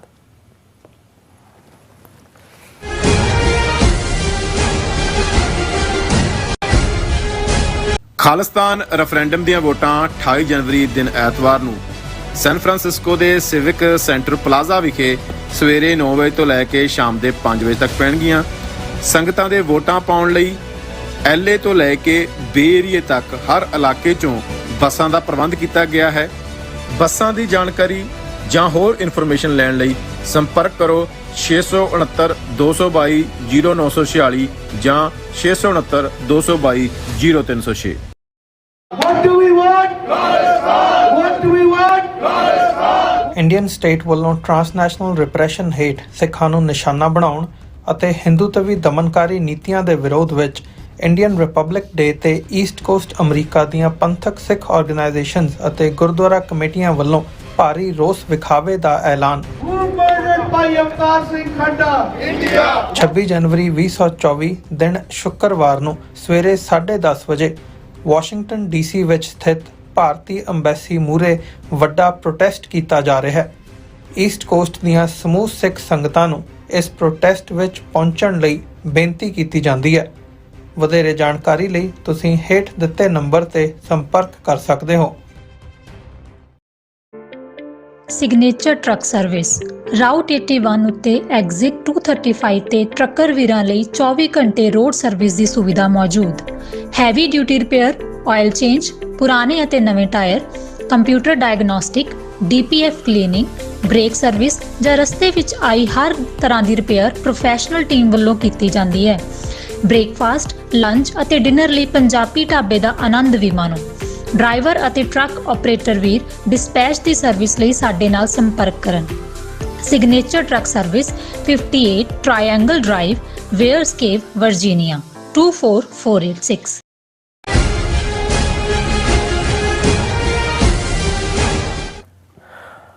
ਦਰਸ਼ਕੋ, ਬ੍ਰੇਕ ਤੋਂ ਬਾਅਦ ਤੁਹਾਡਾ ਸਭ ਦਾ ਭਰਪੂਰ ਸਵਾਗਤ ਹੈ। ਸੋ ਵੀਅਰਸ, ਗੱਲਬਾਤ ਕਰਨ ਜਾ ਰਹੇ ਹਾਂ ਕੈਨੇਡਾ ਦੇ ਹਵਾਲੇ ਨਾਲ ਕਿ ਕੈਨੇਡਾ ਦੀਆਂ ਫੈਡਰਲ ਚੋਣਾਂ ਵਿੱਚ ਬਾਹਰਲੇ ਮੁਲਕਾਂ ਦੀ ਦਖਲਅੰਦਾਜ਼ੀ ਨੂੰ ਲੈ ਕੇ ਇੱਕ ਕਮਿਸ਼ਨ ਬਣਾਇਆ ਗਿਆ ਸੀ ਔਰ ਮੀਡੀਆ ਰਿਪੋਰਟਾਂ ਅਨੁਸਾਰ ਇਸ ਫੋਰਨ ਇੰਟੈਲੀਜੈਂਸ ਇਨਕੁਆਇਰੀ ਦੀ ਕਮਿਸ਼ਨਰ ਵੱਲੋਂ ਐਲਾਨ ਕੀਤਾ ਗਿਆ ਹੈ ਕਿ ਉਸਨੇ 2019 ਅਤੇ 2021 ਦੀਆਂ ਫੈਡਰਲ ਚੋਣਾਂ ਵਿੱਚ ਭਾਰਤ ਵੱਲੋਂ ਕੀਤੀ ਗਈ ਦਖਲਅੰਦਾਜ਼ੀ ਸੰਬੰਧੀ ਅੱਡ-ਅੱਡ ਅਤੇ ਡਾਕੂਮੈਂਟ ਪੇਸ਼ ਕਰਨ ਨੂੰ ਕਿਹਾ ਹੈ।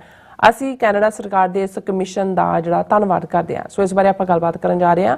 ਸੋ ਅਸੀਂ ਚਾਹਾਂਗੇ ਕਿ ਤੁਸੀਂ ਇਸੇ ਤਰ੍ਹਾਂ ਬਣੇ ਰਹਿਣਾ, ਦੇਖਣ ਸੁਣਨ ਲਈ, ਲਿਖਣ ਲਈ ਤੁਹਾਡਾ ਸਭ ਦਾ ਬਹੁਤ ਬਹੁਤ ਸ਼ੁਕਰੀਆ ਜੀ। ਡਾਕਟਰ ਸਾਹਿਬ, ਕੀ ਕਹਿਣਾ ਚਾਹੋਗੇ?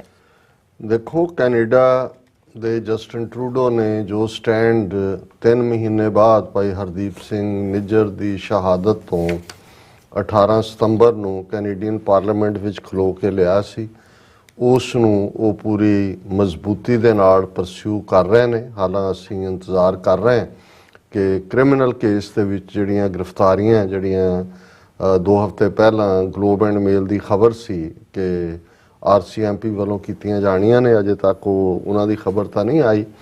ਪਰ ਉਸ ਪੀਰੀਅਡ 'ਚ ਜਦੋਂ ਹਰਦੀਪ ਸਿੰਘ ਨਿੱਜਰ ਦੀ ਸ਼ਹਾਦਤ ਔਰ ਇੰਡੀਅਨ ਏਜੰਟਸ ਦੇ ਇਨਵੋਲਵ ਹੋਣ ਦੀ ਗੱਲ ਆਈ ਤੇ ਜਿਹੜਾ ਮਸਲਾ ਜਗਮੀਤ ਸਿੰਘ ਹੋਰਾਂ ਵੱਲੋਂ ਜਿਨ੍ਹਾਂ ਦੇ ਸਹਾਰੇ ਇਨਫੈਕਟ ਲਿਬਰਲ ਗਵਰਨਮੈਂਟ ਦੀ ਸਰਕਾਰ ਚੱਲ ਰਹੀ ਹੈ ਜੀ ਚੁੱਕਿਆ ਗਿਆ ਸੀ ਕਿ ਵੀ ਕੱਲਾ ਇਹੀ ਨਹੀਂ ਵੀ ਉਹਨਾਂ ਨੇ ਹੁਣ ਇੰਟਰਫੀਅਰੈਂਸ ਕਰਕੇ ਟਰਾਂਸਨੈਸ਼ਨਲ ਰਿਪਰੈਸ਼ਨ ਥੱਲੇ ਕਿਲਿੰਗ ਕੀਤੀ ਹੈ। 2019 ਔਰ 2021 ਦੀਆਂ ਫੈਡਰਲ ਇਲੈਕਸ਼ਨਾਂ ਦੇ ਦੌਰਾਨ ਵੀ ਇੰਡੀਅਨ ਗਵਰਨਮੈਂਟ ਦੇ ਏਜੰਟਾਂ ਨੇ ਆਪਣੇ ਪਸੰਦੀਦਾ ਉਮੀਦਵਾਰਾਂ ਨੂੰ ਜਿਤਾਉਣ ਲਈ ਪੈਸਾ ਔਰ ਦੂਜੇ ਰਿਸੋਰਸ ਵਰਤੇ ਜੀ। ਔਰ ਜਿਹੜੇ ਉਹਨਾਂ ਨੂੰ ਫਿੱਟ ਨਹੀਂ ਬਹਿੰਦੇ ਉਹਨਾਂ ਨੂੰ ਹਰਾਉਣ ਲਈ ਵੀ ਉਹਨਾਂ ਨੇ ਜਿਹੜਾ ਹੈ ਉਹ ਆਪਣਾ ਪ੍ਰਭਾਵ ਵਰਤਿਆ।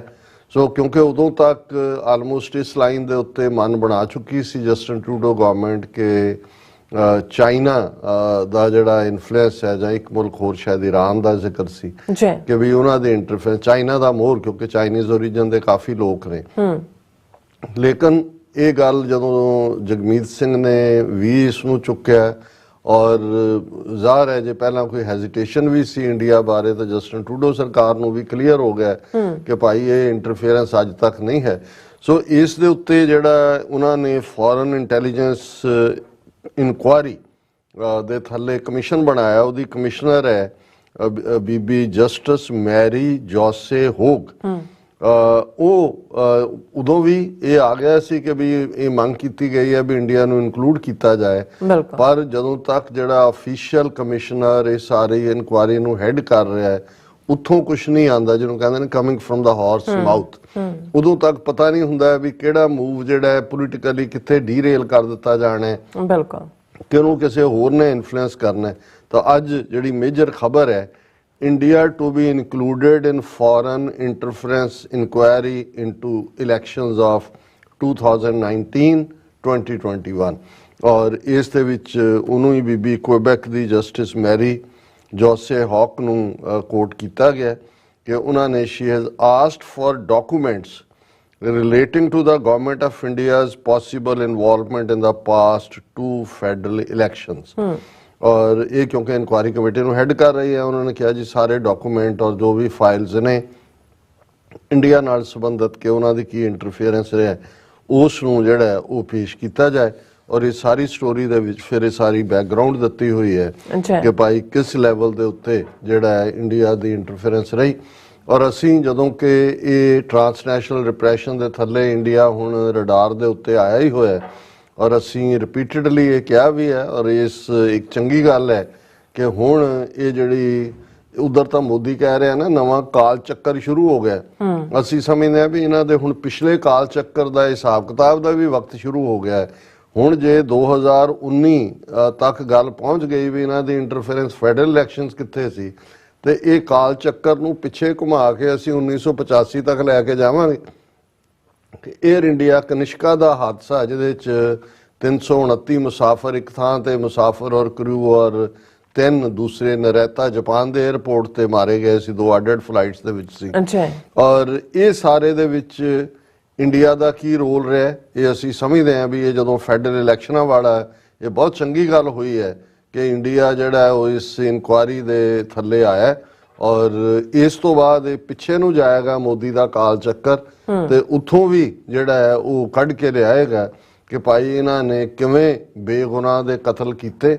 ਉੱਥੇ ਤਾਂ ਫੇਕ ਸਟੇਜ ਐਨਕਾਊਂਟਰ ਕੀਤੇ ਹੀ ਕੀਤੇ ਸਿੱਖ ਨੌਜਵਾਨਾਂ ਦੇ, ਪਰ ਕੈਨੇਡਾ ਦੀ ਧਰਤੀ ਦੇ ਉੱਤੇ ਕਿਵੇਂ ਇਹਨਾਂ ਨੇ ਖੁੱਲ ਖੇਡ ਖੇਡੀ, ਕਿਵੇਂ ਕੈਨੇਡਾ ਦੀਆਂ RCMP ਜਾਂ ਸੀਸਸ ਵਰਗੀਆਂ ਉਹਨਾਂ ਦੀਆਂ ਸੰਸਥਾਵਾਂ ਜਿਹੜੀਆਂ ਇੰਨੀਆਂ ਪਰਿਪੱਕ ਨਹੀਂ ਸੀ, ਮੈਚਿਓਰ ਨਹੀਂ ਸੀ, ਇੱਕ ਤਾਂ ਬਹੁਤ ਕੁਝ ਅਮਰੀਕਾ ਤੇ ਡਿਪੈਂਡ ਕਰਦੇ ਸੀ, ਲੇਕਿਨ ਇਸ ਦੇ ਨਾਲ ਨਾਲ ਕਦੇ ਕੈਨੇਡਾ 'ਚ ਤਾਂ ਇੱਕ most piece loving country, human rights ਦੀ ਗੱਲ ਕਰਨ ਵਾਲਾ, ਇੰਟਰਨੈਸ਼ਨਲ ਲੈਵਲ ਦੇ ਉੱਤੇ ਆਵਾਜ਼ ਚੁੱਕਣ ਵਾਲਾ, ਜਿਨ੍ਹਾਂ ਦੀ ਕੋਈ ਆਵਾਜ਼ ਨਹੀਂ, ਪਰ ਇੰਡੀਅਨ ਏਜੰਸੀਆਂ 70ਵਿਆਂ ਤੋਂ ਹੀ ਉੱਥੇ ਵੜ ਕੇ ਕਿਵੇਂ ਸਿੱਖਾਂ ਨੂੰ ਬਦਨਾਮ ਕਰਨ ਦੇ ਲਈ ਗੁਰਦੁਆਰਿਆਂ ਦੇ ਵਿੱਚ ਉਹਨਾਂ ਦੇ ਇੰਟਰਫੇਰੈਂਸ ਸੀ। ਪ੍ਰੀ 84 ਸੀ ਉਹ ਤਾਂ, ਜਿਵੇਂ ਅਸੀਂ ਸੌਫਟ ਟਾਰਗੇਟ ਦਾ ਹਮੇਸ਼ਾ ਹਵਾਲਾ ਦਿੰਦੇ, ਔਰ ਫਿਰ ਕਿਸ ਹੱਦ ਤੱਕ ਉਹ ਪਹੁੰਚੀ ਕਿ ਵੀ ਉਹਨਾਂ ਨੇ 1985 ਚ ਇਹ 2 ਜਹਾਜ਼ ਫੁੰਡੇ ਔਰ ਕਿਵੇਂ ਬੇਗੁਨਾਹ ਮਾਰੇ, ਸਿੱਖਾਂ ਨੂੰ ਇੰਟਰਨੈਸ਼ਨਲ ਟੈਰਰਿਜ਼ਮ ਦੇ ਖਾਤੇ 'ਚ ਪਾਇਆ, ਔਰ ਉਸ ਸਾਰੇ ਦੀਆਂ ਫਿਰ ਐਵੀਡੈਂਸਿਸ ਵੀ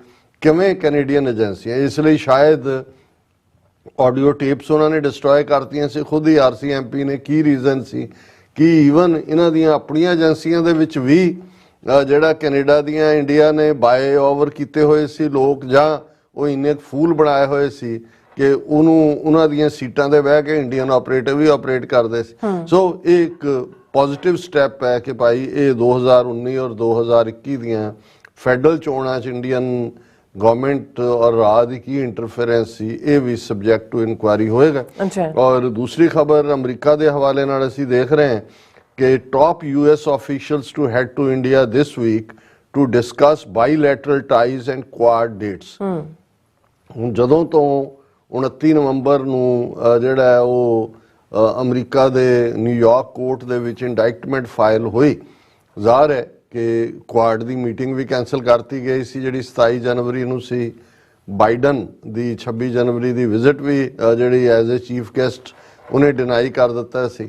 ਔਰ ਇਸ ਪੀਰੀਅਡ ਦੇ ਵਿੱਚ ਅਸੀਂ ਦੇਖਦੇ ਹਾਂ ਕਿ ਨਵੰਬਰ ਤੋਂ ਲੈ ਕੇ ਦਸੰਬਰ ਲੰਘ ਗਿਆ, ਜਨਵਰੀ ਐਂਡ ਕੋਈ ਵੀ ਇੰਟਰੈਕਸ਼ਨ ਅਦਰ ਦੈਨ ਕਿ ਅਮਰੀਕਾ ਦਾ FBI ਚੀਫ ਦਿੱਲੀ ਗਿਆ, ਨੈਸ਼ਨਲ ਸਿਕਿਉਰਿਟੀ ਐਡਵਾਈਜ਼ਰ ਗਿਆ, ਫੋਰਨ ਮਿਨਿਸਟਰ ਗਿਆ, ਔਰ ਹਰ ਪਲੇਟਫਾਰਮ ਦੇ ਉੱਤੇ ਜਿਹੜਾ ਹੈ ਉਹ ਸਵਾਲ ਚੁੱਕਿਆ ਗਿਆ ਗੁਰਪਤਵੰਤ ਪੰਨੂ ਮਰਡਰ ਪਲਾਟ ਜੀ, ਔਰ ਉਧਰ ਵੀ ਕਾਰਵਾਈ ਤਾਂ ਚੈੱਕ ਰਿਪਬਲਿਕ ਦੇ ਹਵਾਲੇ ਨਾਲ ਵੀ ਆਲਮੋਸਟ ਕਿਸ ਵੇਲੇ ਉਹਦੀ ਡੋਲੀ ਉੱਥੋਂ ਤੁਰਦੀ ਹੈ ਨਿਖਿਲ ਗੁਪਤਾ ਦੀ।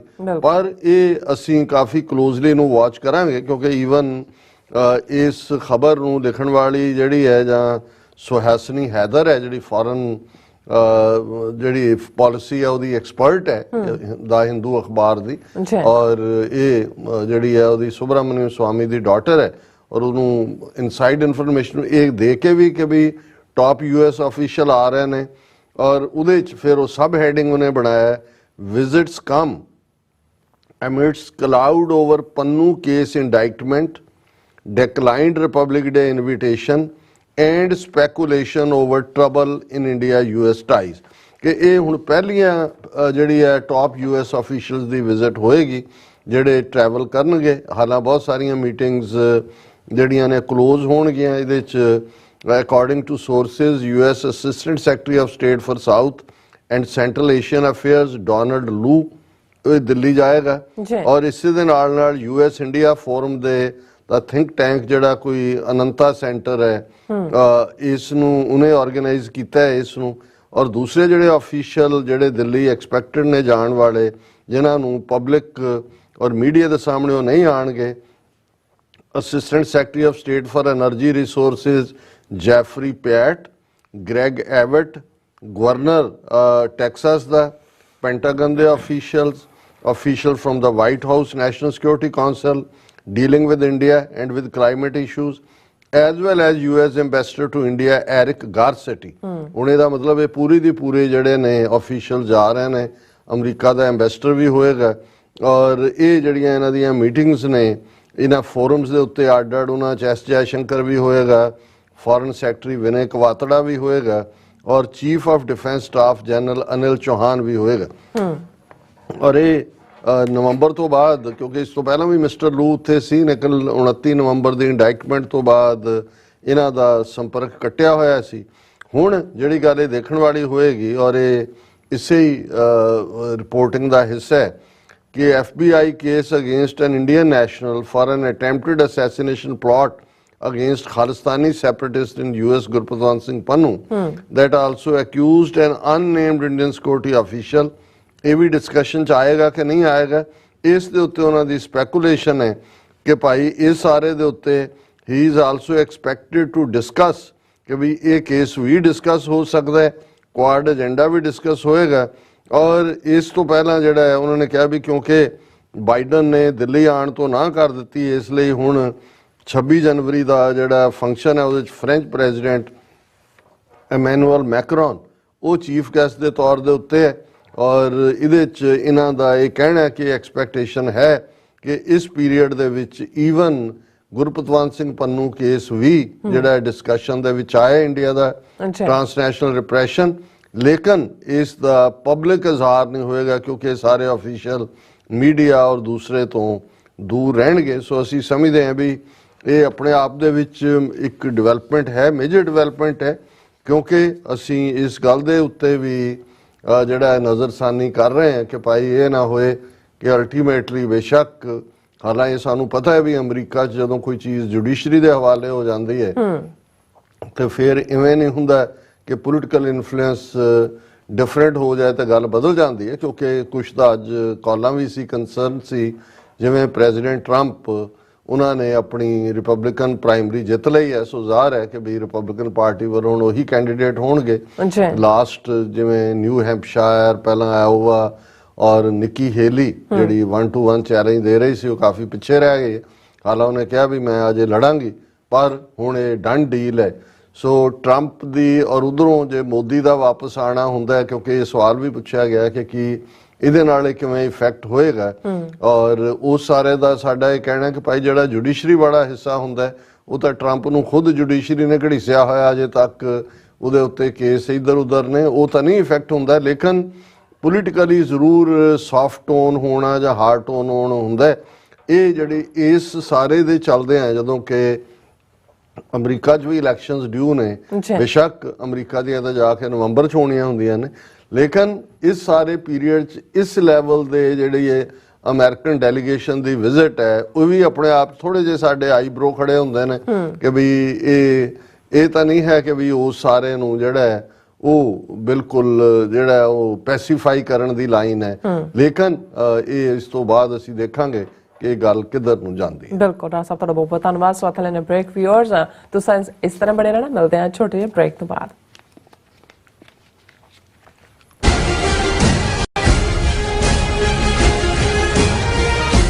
ਖਾਲਿਸਤਾਨ ਰੈਫਰੈਂਡਮ ਦੀਆਂ ਵੋਟਾਂ 28 ਜਨਵਰੀ ਦਿਨ ਐਤਵਾਰ ਨੂੰ ਸੈਨ ਫਰਾਂਸਿਸਕੋ ਦੇ ਸਿਵਿਕ ਸੈਂਟਰ ਪਲਾਜ਼ਾ ਵਿਖੇ ਸਵੇਰੇ 9 ਵਜੇ ਤੋਂ ਲੈ ਕੇ ਸ਼ਾਮ ਦੇ 5 ਵਜੇ ਤੱਕ ਪੈਣਗੀਆਂ। ਸੰਗਤਾਂ ਦੇ ਵੋਟਾਂ ਪਾਉਣ ਲਈ LA ਤੋਂ ਲੈ ਕੇ ਬੇ ਏਰੀਏ ਤੱਕ ਹਰ ਇਲਾਕੇ 'ਚੋਂ ਬੱਸਾਂ ਦਾ ਪ੍ਰਬੰਧ ਕੀਤਾ ਗਿਆ ਹੈ।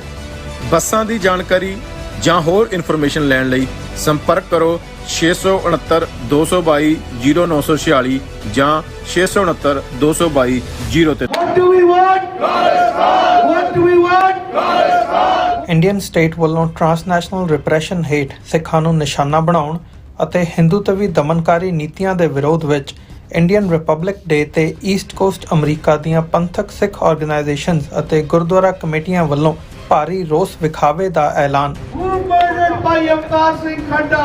India! 26 ਜਨਵਰੀ 2024 ਦਿਨ ਸ਼ੁੱਕਰਵਾਰ ਨੂੰ ਸਵੇਰੇ 10:30 ਵਜੇ ਵਾਸ਼ਿੰਗਟਨ DC ਵਿੱਚ ਸਥਿਤ ਭਾਰਤੀ ਅੰਬੈਸੀ ਮੂਹਰੇ ਵੱਡਾ ਪ੍ਰੋਟੈਸਟ ਕੀਤਾ ਜਾ ਰਿਹਾ ਹੈ। ਈਸਟ ਕੋਸਟ ਦੀਆਂ ਸਮੂਹ ਸਿੱਖ ਸੰਗਤਾਂ ਨੂੰ ਇਸ ਪ੍ਰੋਟੈਸਟ ਵਿੱਚ ਪਹੁੰਚਣ ਲਈ ਬੇਨਤੀ ਕੀਤੀ ਜਾਂਦੀ ਹੈ। ਵਧੇਰੇ ਜਾਣਕਾਰੀ ਲਈ ਤੁਸੀਂ ਹੇਠ ਦਿੱਤੇ ਨੰਬਰ ਤੇ ਸੰਪਰਕ ਕਰ ਸਕਦੇ ਹੋ। ਤੁਸੀਂ ਆਪਣੇ ਟੈਕਸਸ ਨੂੰ ਲੈ ਕੇ ਚਿੰਤਤ ਹੋ, ਤੁਸੀਂ ਆਪਣੀ ਕਮਾਈ ਲਈ ਮਿਹਨਤ ਕਰਦੇ ਹੋ, ਭਾਵੇਂ ਤੁਸੀਂ ਨੌਕਰੀ ਵਿੱਚ ਹੋਵੋ ਜਾਂ ਆਪਣਾ ਬਿਜ਼ਨਸ ਚਲਾਉਂਦੇ ਹੋ।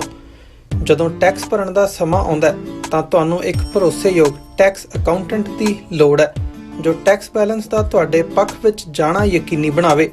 ਸਿਆਟਲ ਦੀ ਜਾਣੀ ਪਛਾਣੀ company accurate accountants and taxes ਤੁਹਾਡੀ ਸੇਵਾ ਵਿੱਚ ਹਾਜ਼ਰ ਹੈ। ਅਸੀਂ ਹਰ ਤਰ੍ਹਾਂ ਦੇ ਟੈਕਸ ਭਰਨ ਵਿੱਚ ਤੁਹਾਡੀ ਮਦਦ ਕਰਾਂਗੇ। ਟੈਕਸ ਸੰਬੰਧੀ ਕਿਸੇ ਵੀ ਤਰ੍ਹਾਂ ਦੇ ਸਵਾਲ ਲਈ ਅੱਜ ਹੀ ਸਾਡੇ ਤੱਕ ਪਹੁੰਚ ਕਰੋ। Accurate accountants and Texas.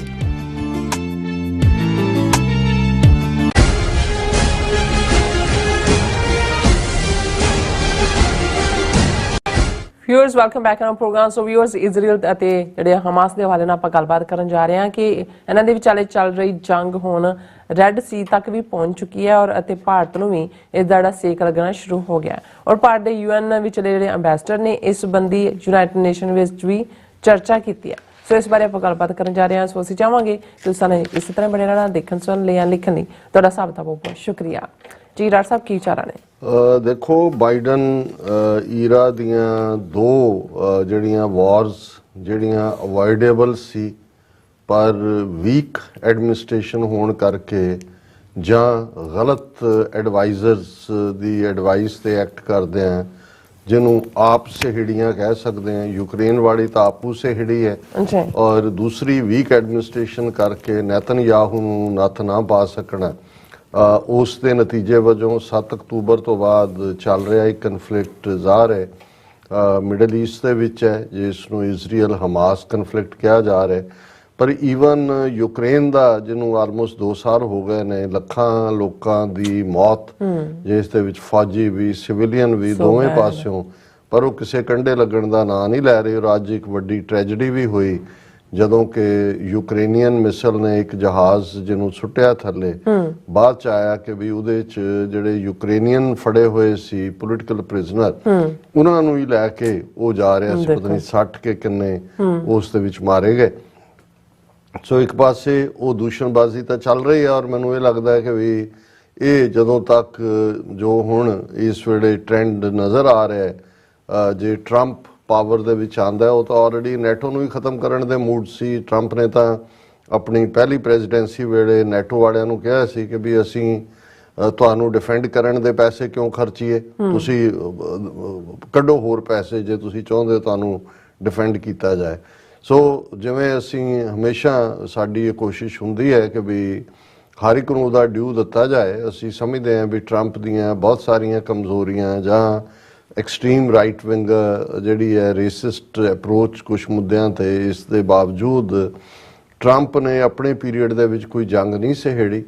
Rather ਜਿਹੜੀ ਗੁਫ਼ਤਗੂ ਤਾਲਿਬਾਨ ਦੇ ਨਾਲ ਪਾਕਿਸਤਾਨ ਰਾਹੀਂ ਕਤਰ ਦੋਹਾ ਦੇ ਵਿੱਚ ਸ਼ੁਰੂ ਹੋਈ, ਉਸ ਨੂੰ ਮੰਤਕੀ ਅੰਜਾਮ ਤੱਕ ਪਹੁੰਚਾਇਆ, ਔਰ ਨਤੀਜੇ ਦੇ ਤੌਰ ਤੇ 20 ਸਾਲ ਤੋਂ ਅਮਰੀਕਾ ਔਰ ਨੈਟੋ ਦੀ ਫੋਰਸ ਜਿਹੜੀ ਅਫਗਾਨਿਸਤਾਨ 'ਚ ਫਸੀ ਹੋਈ ਸੀ ਉਹ ਬਾਹਰ ਨਿਕਲ ਸਕੀ। ਇਰਾਕ ਬਾਰੇ ਵੀ ਇਹ ਲਾਈਨ ਬੜੀ ਕਲੀਅਰਲੀ ਲੈ ਲਈ ਸੀ, ਹਾਲਾਂ ਉਹਦਾ ਰੌਲਾ ਗੋਲਾ ਜ਼ਿਆਦਾ ਪਿਆ, ਲੇਕਿਨ ਇਰਾਕ 'ਚੋਂ ਵੀ ਵੱਡੀ ਗਿਣਤੀ ਦੇ ਵਿੱਚ ਆਪਣੇ ਜਿਹੜੇ ਆ ਬੰਦੇ ਕੱਢ ਲਏ, ਔਰ ਕੋਈ ਨਵੀਂ ਜੰਗ ਨਹੀਂ ਕੀਤੀ। ਔਰ ਇਹਦੇ 'ਚ ਕੋਈ ਦੋ ਰਾਵਾਂ ਨਹੀਂ ਨੇ ਕਿ ਜੇ ਲਫ਼ਜ਼ ਦੇ ਨਾਲ ਜੇ ਅਸੀਂ ਆਉਣ ਵਾਲੇ ਪੀਰੀਅਡ ਨੂੰ ਦੇਖਣਾ ਹੋਏ ਕਿ ਜੇ ਟਰੰਪ ਪਾਵਰ 'ਚ ਆਇਆ ਤੇ ਜ਼ਾਹਰ ਹੈ ਕਿ ਵੀ ਇਹ ਯੂਕਰੇਨ ਵਾਲਾ ਮੁੱਦਾ ਤਾਂ ਜਿਹੜਾ ਹੈ ਇਹ ਓਵਰ ਹੋ ਜਾਏਗਾ। ਆਲਰੇਡੀ ਇਸ ਵਾਰ ਬੜੇ ਤਰਲੇ ਮਿੰਤਾਂ ਕਰਕੇ ਬਾਈਡਨ ਨੇ ਸੈਨੇਟ ਤੋਂ ਕੁਛ ਬਿਲੀਅਨ ਜਿਹੜੇ ਨੇ ਉਹ ਹਥਿਆਰਾਂ ਵਗੈਰਾ ਲਈ ਯੂਕਰੇਨ ਦੇ ਨਾਂ ਥੱਲੇ ਲਏ ਨੇ। ਇਹ ਜਿਹੜਾ ਈਵਨ ਇਹ ਐਡਮਿਨਿਸਟ੍ਰੇਸ਼ਨ ਵੀ ਜਿਹੜਾ ਜੇ ਬਾਈਡਨ ਵੀ ਦੁਬਾਰਾ ਆਉਂਦਾ ਹੈ ਤੇ ਇਹਨੂੰ US ਕਾਂਗਰਸ ਦੇ ਵਿੱਚੋਂ ਜਿਹੜੀ ਹੈ ਅਪਰੂਵਲ ਨੇ, ਇਹ ਲੂਜ਼ਿੰਗ ਵਾਰ ਹੈ, ਔਰ ਇਹ ਵੀ ਅਮਰੀਕਾ ਦੇ ਸਿਰ ਦੇ ਉੱਤੇ ਰਹੇਗਾ ਕਿ ਭਾਈ ਤੁਖਨੀ ਦੇ ਕੇ ਤੁਸੀਂ ਵਿੱਚ ਵਾੜਨ ਦੇ ਨਾਂ ਥੱਲੇ ਉਹਨਾਂ ਨੂੰ ਨੈਟੋ ਦਾ ਹਿੱਸਾ ਬਣਾਉਣ ਦੇ ਲਈ ਜਿਹੜਾ ਉਹ ਰਸ਼ੀਆ ਨੂੰ ਇੰਨਾ ਕਿ ਇਨਸਿਕਿਉਰ ਕਰ ਦਿੱਤਾ ਕਿ ਇਹ ਸਾਰੀ ਤਬਾਹੀ ਮਚੀ। ਬਿਲਕੁਲ ਜਿਹੜਾ ਮਿਡਲ ਈਸਟ ਕਨਫਲਿਕਟ ਹੈ, ਜਿਸ ਦੇ ਵਿੱਚ ਜਦੋਂ ਅਸੀਂ ਅੱਜ ਬੇਸ਼ੱਕ 7 ਅਕਤੂਬਰ ਨੂੰ ਹਮਾਸ ਦੇ ਐਕਸ਼ਨ ਤੋਂ ਬਾਅਦ ਇਹ ਇਜ਼ਰਾਈਲ ਹਮਾਸ ਸ਼ੁਰੂ ਹੁੰਦਾ ਹੈ ਕਨਫਲਿਕਟ, ਜਿਹਦੇ 'ਚ ਹੁਣ ਤੱਕ 25,000 ਤੋਂ ਜ਼ਿਆਦਾ ਫਲਸਤੀਨੀ ਮਾਰੇ ਗਏ ਨੇ, 50,000 ਤੋਂ ਜ਼ਿਆਦਾ ਜ਼ਖਮੀ ਨੇ, 15 ਲੱਖ ਦੇ ਕਰੀਬ ਬੇਘਰੇ ਨੇ, ਔਰ ਪਿਛਲੇ ਕੱਲ ਇੱਕੋ ਦਿਨ ਦੇ ਵਿੱਚ ਇਜ਼ਰਾਈਲ ਦੇ 26 ਸੋਲਜਰ ਮਾਰੇ ਗਏ, ਜਿਹੜੇ ਉਹਨਾਂ ਦਾ ਆਪਣਾ ਕਹਿਣਾ ਹੈ ਕਿ ਜੀ ਅਸੀਂ ਹੁਣ ਤੱਕ ਦੇ ਕਨਫਲਿਕਟ ਦੇ ਵਿੱਚ ਇੱਕ ਦਿਨ ਦੇ ਵਿੱਚ ਸਭ ਤੋਂ ਜ਼ਿਆਦਾ ਕੈਜੂਅਲਟੀਜ਼, ਕਿਉਂਕਿ ਹੁਣ ਖਬਰਾਂ ਤਾਂ ਜਦੋਂ ਨਵੀਆਂ ਆ ਜਾਂਦੀਆਂ ਨੇ ਪੁਰਾਣੀਆਂ ਪਿੱਛੇ ਰਹਿ ਜਾਂਦੀਆਂ। ਉੱਥੇ ਫਾਈਟ ਚੱਲ ਰਹੀ ਹੈ ਲਗਾਤਾਰ, ਇਜ਼ਰਾਈਲ ਦੇ ਵੀ ਬੰਬਾਰਡਮੈਂਟ ਦੂਜਾ, ਪਰ ਗਰਾਊਂਡ ਦੇ ਉੱਤੇ ਜਿਹੜੀ ਰੈਜ਼ਿਸਟੈਂਸ ਵੀ ਹੈ ਹਮਾਸ ਦੀ, ਉਹਦਾ ਨਤੀਜਾ ਜਿਵੇਂ ਯੂਕਰੇਨ ਦੇ ਮਾਮਲੇ 'ਚ ਰਸ਼ੀਆ ਸਮਝਦਾ ਸੀ ਕਿ ਇਹਨੂੰ ਉਹ ਕੁਝ ਦਿਨਾਂ 'ਚ ਫਿਨਿਸ਼ ਕਰ ਦੇਗਾ, ਅਮਰੀਕਾ ਸਮਝਦਾ ਸੀ ਕਿ ਰਸ਼ੀਆ ਦੇ ਉੱਤੇ ਅਸੀਂ ਇੰਨੇ ਕੁ ਜਿਹੜੇ ਨੇ ਉਹ ਸੈਂਕਸ਼ਨਸ ਜਾਂ ਦੂਸਰੀਆਂ ਲਾ ਦਿੱਤੀਆਂ ਨੇ ਕਿ ਵੀ ਇਹ ਅਲਟੀਮੇਟਲੀ ਵਿਦਡਰਾਅਲ ਤੱਕ ਜਾਏਗਾ ਔਰ ਘੱਟੋ ਘੱਟ ਅੱਗੇ ਆਪਣੇ ਕਦਮ ਨਹੀਂ ਵਧਾਏਗਾ। ਪਰ ਦੋਨੋਂ ਮਾਮਲਿਆਂ 'ਚ ਇਹ ਗੱਲ ਗਲਤ ਸਾਬਤ ਹੋਈ। ਉੱਥੇ ਇਜ਼ਰਾਈਲ ਦੀ ਫੌਜ ਜਾਂ ਨੇਤਨਯਾਹੂ ਵੀ ਗਲਤ ਸਾਬਤ ਹੋਇਆ, ਔਰ ਇਧਰ ਜਿਹੜਾ ਈਵਨ ਰਸ਼ੀਆ ਨੇ ਵੀ ਯੂਕਰੇਨ ਦੀ ਰੈਜ਼ਿਸਟੈਂਸ ਨੂੰ ਅੰਡਰ ਐਸਟੀਮੇਟ ਕੀਤਾ, ਔਰ ਅਮਰੀਕਾ ਨੇ ਰਸ਼ੀਆ ਦੀ ਸਰਵਾਈਵਲ ਜਾਂ ਇਕਨੋਮਿਕਲੀ, ਜਿਹਦੇ 'ਚ ਇੰਡੀਆ ਨੇ ਵੱਡੀ ਮਦਦ ਕੀਤੀ ਰਸ਼ੀਆ ਦੀ, ਕਿਉਂਕਿ ਉਹਦਾ ਆਇਲ ਵੀ ਖਰੀਦਿਆ ਔਰ ਉਸ ਆਇਲ ਨੂੰ ਖਰੀਦ ਕੇ ਫਿਰ ਪ੍ਰੋਸੈਸ ਕਰਕੇ ਵਾਪਸ ਯੂਰਪ ਦੀ ਮਾਰਕੀਟ 'ਚ ਜਿਹੜਾ ਵੇਚਿਆ ਲਿਆ ਕੇ, ਇਸ ਲਈ ਸੈਂਕਸ਼ਨਸ ਦਾ ਰਸ਼ੀਆ ਦੇ ਉੱਤੇ ਕੋਈ ਅਸਰ ਨਹੀਂ ਹੋਇਆ। ਹੁਣ ਅਸੀਂ ਜੇ ਮਿਡਲ ਈਸਟ ਦੇ ਹਵਾਲੇ ਨਾਲ ਗੱਲ ਕਰੀਏ ਵੀ ਗੱਲ ਕੱਲੀ ਇਹ ਹਮਾਸ ਇਜ਼ਰਾਈਲ ਦੀ ਤੱਕ ਨਹੀਂ ਰਹੀ, ਕਿਉਂਕਿ ਇਹਦੇ 'ਚ ਕੋਈ ਸ਼ੱਕ ਨਹੀਂ ਹੈ ਕਿ ਇਜ਼ਰਾਈਲ ਨੇ ਖੁਦ ਐਕਸਪੈਂਡ ਕੀਤਾ ਹੈ ਇਸ ਨੂੰ, ਜਦੋਂ ਕਿ ਉਹਨੇ ਲੈਬਨਾਨ ਦੇ ਵਿੱਚ ਜਾ ਕੇ ਮਿਜ਼ਾਈਲਾਂ ਰਾਹੀਂ ਹਮਾਸ ਦੀ ਜਾਂ ਉੱਥੇ ਹਿਜ਼ਬੁੱਲਾ ਦੀ ਲੀਡਰਸ਼ਿਪ ਨੂੰ ਵੀ ਟਾਰਗੇਟ ਕੀਤਾ, ਹਮਾਸ ਦੀ ਤਾਂ ਕੀਤਾ ਹੀ ਕੀਤਾ। ਇਸੇ ਤਰ੍ਹਾਂ ਉਹਨਾਂ ਨੇ ਈਵਨ ਸੀਰੀਆ ਦੇ ਵਿੱਚ ਵੀ ਜਿਹੜਾ ਹੈ ਉਸ ਨੂੰ ਘੜੀਸਿਆ।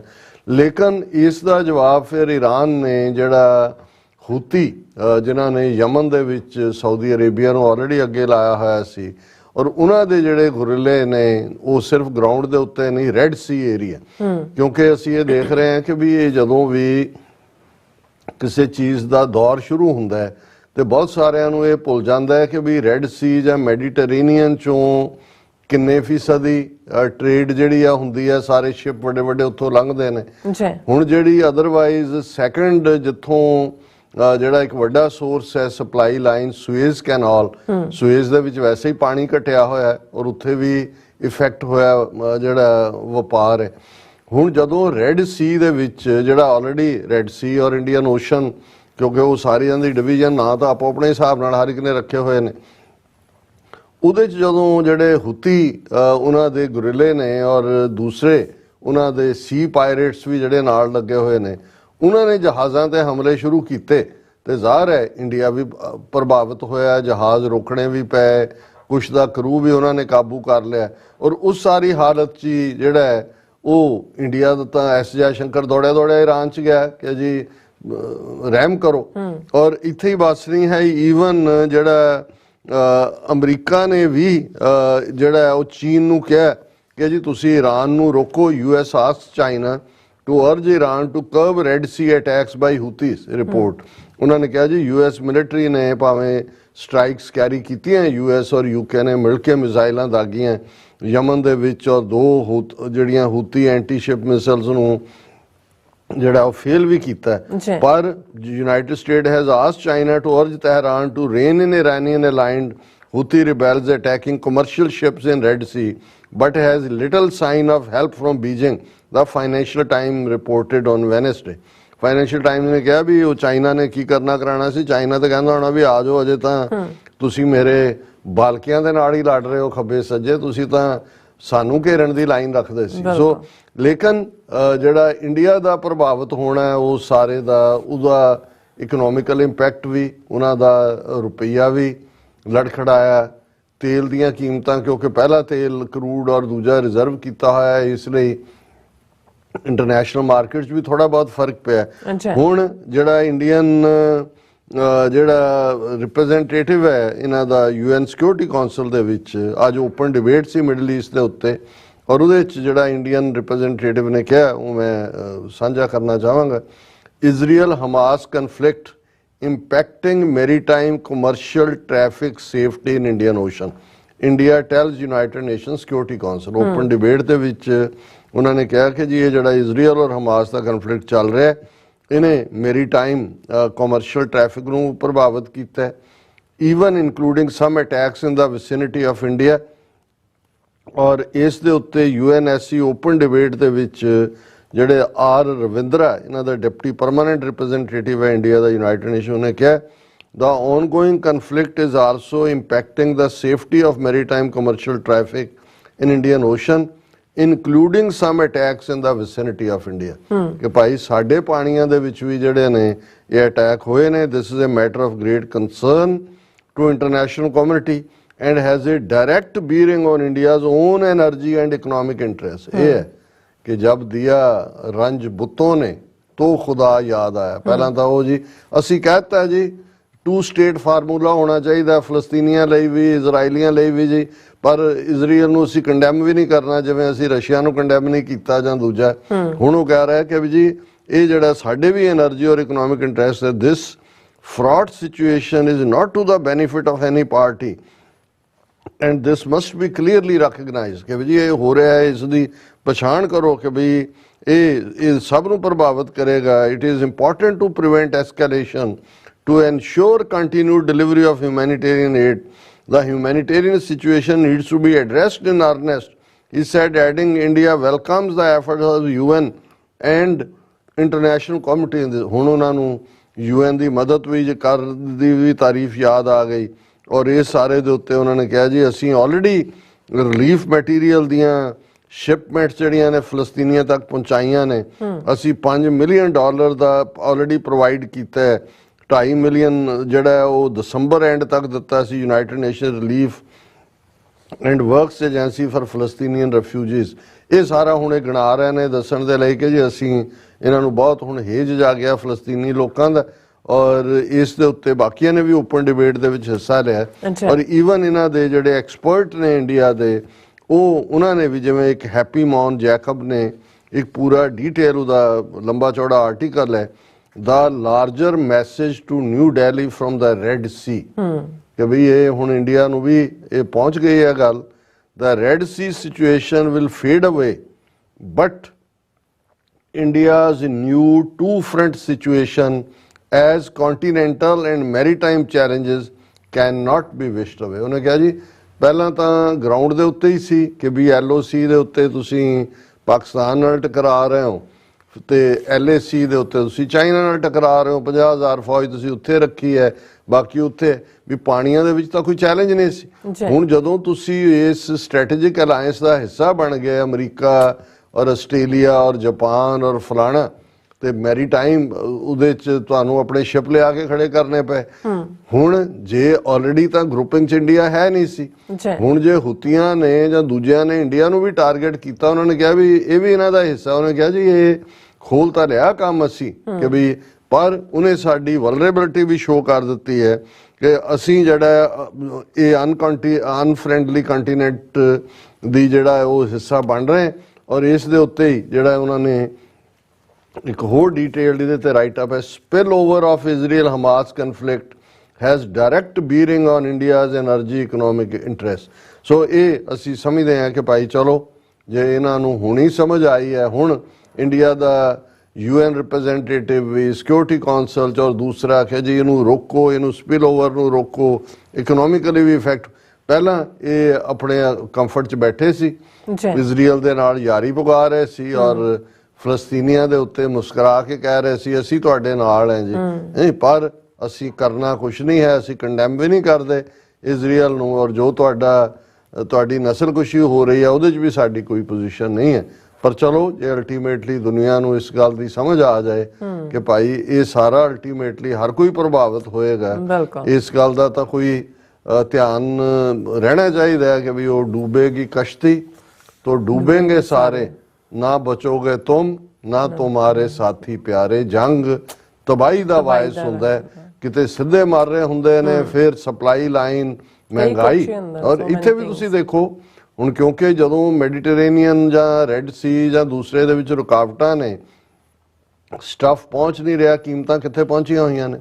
ਭਾਰਤ ਦੇ ਵਿੱਚ ਹੀ ਪੁੱਛ ਕੇ ਦੇਖੋ ਲੋਕਾਂ ਨੂੰ ਕਿ ਮਹਿੰਗਾਈ ਕਿੱਥੇ ਹੈ, ਵਿਦਨ ਇੱਥੇ ਈਵਨ ਕੈਨੇਡਾ ਵਰਗੇ ਮੁਲਕ, ਹਾਲਾਂਕਿ ਕੈਨੇਡਾ 'ਚ ਤਾਂ ਜੰਗ ਨਹੀਂ ਚੱਲ ਰਹੀ, ਉਹਨਾਂ ਨੇ ਟਰੂਡੋ ਨੇ ਆਰਡਰ ਕੀਤਾ ਹੈ ਹਰ ਇੱਕ ਦੇ ਅਕਾਊਂਟ 'ਚ $2,000 ਪਾਓ, ਕਿਉਂਕਿ ਕੈਨੇਡਾ 'ਚ ਬਹੁਤ ਜ਼ਿਆਦਾ ਤੇਜ਼ੀ ਨਾਲ ਪ੍ਰਾਈਸਿਸ ਵਧੇ ਨੇ। ਸੋ ਇਹ ਅਲਟੀਮੇਟਲੀ ਸਾਰੇ ਪਾਸੇ ਹੀ ਪ੍ਰਭਾਵ ਹੁੰਦਾ ਹੈ। ਸੋ ਅਰਲੀਅਰ ਇਹਨੂੰ ਸਮੇਟ ਦਿੱਤਾ ਜਾਏ। ਹਾਲਾਂ ਨੈਤਨਯਾਹੂ ਜਿਹੜਾ ਉਹ ਅੱਖਾਂ ਨਹੀਂ ਮਿਲਾਉਂਦਾ, ਲੇਕਿਨ ਅਮਰੀਕਾ ਨੇ ਥੋੜੀ ਟਫ ਲਾਈਨ ਲਈ ਹੈ, ਔਰ ਇਹ ਵੀ ਜੇ ਇੱਕਦਮ ਜਿਹੜਾ ਥੋੜੀ ਜਿਹੀ ਹੋਰ ਸਖਤ ਲਾਈਨ ਹੋਏ ਤੇ ਫਿਰ ਜਿਹੜਾ ਉੱਥੇ ਐਟਲੀਸਟ ਟੈਂਪਰੇਰੀ ਟਰੂਸ ਵੀ ਹੋ ਸਕਦਾ ਹੈ, ਸੀਜ਼ ਫਾਇਰ ਵੀ ਹੋ ਸਕਦਾ ਹੈ। ਪਰ ਨੈਤਨਯਾਹੂ ਕਹਿੰਦਾ ਮੈਂ ਤਾਂ ਨਹੀਂ ਮੰਨਦਾ 2 ਸਟੇਟ ਫਾਰਮੂਲਾ, ਨਹੀਂ, ਕਿਉਂਕਿ ਅਮਰੀਕਾ ਦਾ ਇਹ ਕਹਿਣਾ ਕਿ ਵੀ ਟਰੂਸ ਦੇ ਨਾਲ 2 ਸਟੇਟਾਂ ਸਾਈਡ ਬਾਈ ਸਾਈਡ, ਇਜ਼ਰਾਈਲ ਤਾਂ ਹੈ ਹੀ ਹੈ, ਫਲਸਤੀਨੀਆਂ ਨੂੰ ਵੀ ਜਿਹੜਾ ਕਿ ਓਸਲੋ ਅਕੋਰਡ 1992-93 ਦੀ ਸਪਿਰਿਟ ਸੀ ਕਿ ਵੈਸਟ ਬੈਂਕ, ਗਜ਼ਾ ਔਰ ਈਸਟ ਜੈਰੂਸ਼ਲਮ ਐਜ਼ ਏ ਕੈਪੀਟਲ, ਇਹੀ ਅਲਟੀਮੇਟਲੀ ਪਰਮਾਨੈਂਟ ਸੋਲੂਸ਼ਨ ਹੈ। ਜੀ ਡਾਕਟਰ ਸਾਹਿਬ ਤੁਹਾਡਾ ਬਹੁਤ ਬਹੁਤ ਸ਼ੁਕਰੀਆ। ਇਸ ਵਕਤ ਨੇ ਬ੍ਰੇਕ ਵਿਊਅਰਸ ਤੁਸੀਂ ਇਸੇ ਤਰ੍ਹਾਂ ਜੁੜੇ ਰਹਿਣਾ, ਮਿਲਦੇ ਹਾਂ ਆਫਟਰ ਦਿਸ ਸ਼ਾਰਟ ਬ੍ਰੇਕ।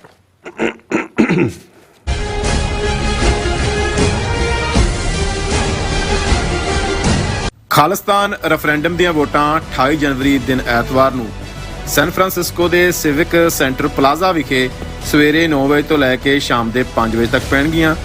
ਸੰਗਤਾਂ ਦੇ ਵੋਟਾਂ ਪਾਉਣ ਲਈ LA ਤੋਂ ਲੈ ਕੇ ਬੇ ਏਰੀਏ ਤੱਕ ਹਰ ਇਲਾਕੇ ਚੋਂ ਬੱਸਾਂ ਦਾ ਪ੍ਰਬੰਧ ਕੀਤਾ ਗਿਆ ਹੈ। ਬੱਸਾਂ ਦੀ ਜਾਣਕਾਰੀ ਜਾਂ ਹੋਰ ਇਨਫੋਰਮੇਸ਼ਨ ਲੈਣ ਲਈ ਸੰਪਰਕ ਕਰੋ 669 222 0946 ਜਾਂ 669 222 0306। What do we want? Khalistan! What do we want? Khalistan! Indian state ਵੱਲੋਂ ਟਰਾਂਸਨੈਸ਼ਨਲ ਰਿਪਰੈਸ਼ਨ ਹੇਠ ਸਿੱਖਾਂ ਨੂੰ ਨਿਸ਼ਾਨਾ ਬਣਾਉਣ ਅਤੇ ਹਿੰਦੂਤਵੀ ਦਮਨਕਾਰੀ ਨੀਤੀਆਂ ਦੇ ਵਿਰੋਧ ਵਿੱਚ ਇੰਡੀਅਨ ਰਿਪਬਲਿਕ ਡੇ ਤੇ ਈਸਟ ਕੋਸਟ ਅਮਰੀਕਾ ਦੀਆਂ ਪੰਥਕ ਸਿੱਖ ਆਰਗੇਨਾਈਜੇਸ਼ਨਸ ਅਤੇ ਗੁਰਦੁਆਰਾ ਕਮੇਟੀਆਂ ਵੱਲੋਂ ਭਾਰੀ ਰੋਸ ਵਿਖਾਵੇ ਦਾ ਐਲਾਨ। 26 ਜਨਵਰੀ 2024 ਦਿਨ ਸ਼ੁੱਕਰਵਾਰ ਨੂੰ ਸਵੇਰੇ 10:30 ਵਜੇ ਵਾਸ਼ਿੰਗਟਨ DC ਵਿੱਚ ਸਥਿਤ ਭਾਰਤੀ ਅੰਬੈਸੀ ਮੂਹਰੇ ਵੱਡਾ ਪ੍ਰੋਟੈਸਟ ਕੀਤਾ ਜਾ ਰਿਹਾ ਹੈ। ਈਸਟ ਕੋਸਟ ਦੀਆਂ ਸਮੂਹ ਸਿੱਖ ਸੰਗਤਾਂ ਨੂੰ ਇਸ ਪ੍ਰੋਟੈਸਟ ਵਿੱਚ ਪਹੁੰਚਣ ਲਈ ਬੇਨਤੀ ਕੀਤੀ ਜਾਂਦੀ ਹੈ। ਵਧੇਰੇ ਜਾਣਕਾਰੀ ਲਈ ਤੁਸੀਂ ਹੇਠ ਦਿੱਤੇ ਨੰਬਰ ਤੇ ਸੰਪਰਕ ਕਰ ਸਕਦੇ ਹੋ। ਕੀ ਤੁਸੀਂ ਰੋਜ਼ਾਨਾ ਕੰਮ ਤੇ ਆਪਣਾ ਵਧੇਰੇ ਸਮਾਂ ਵੇ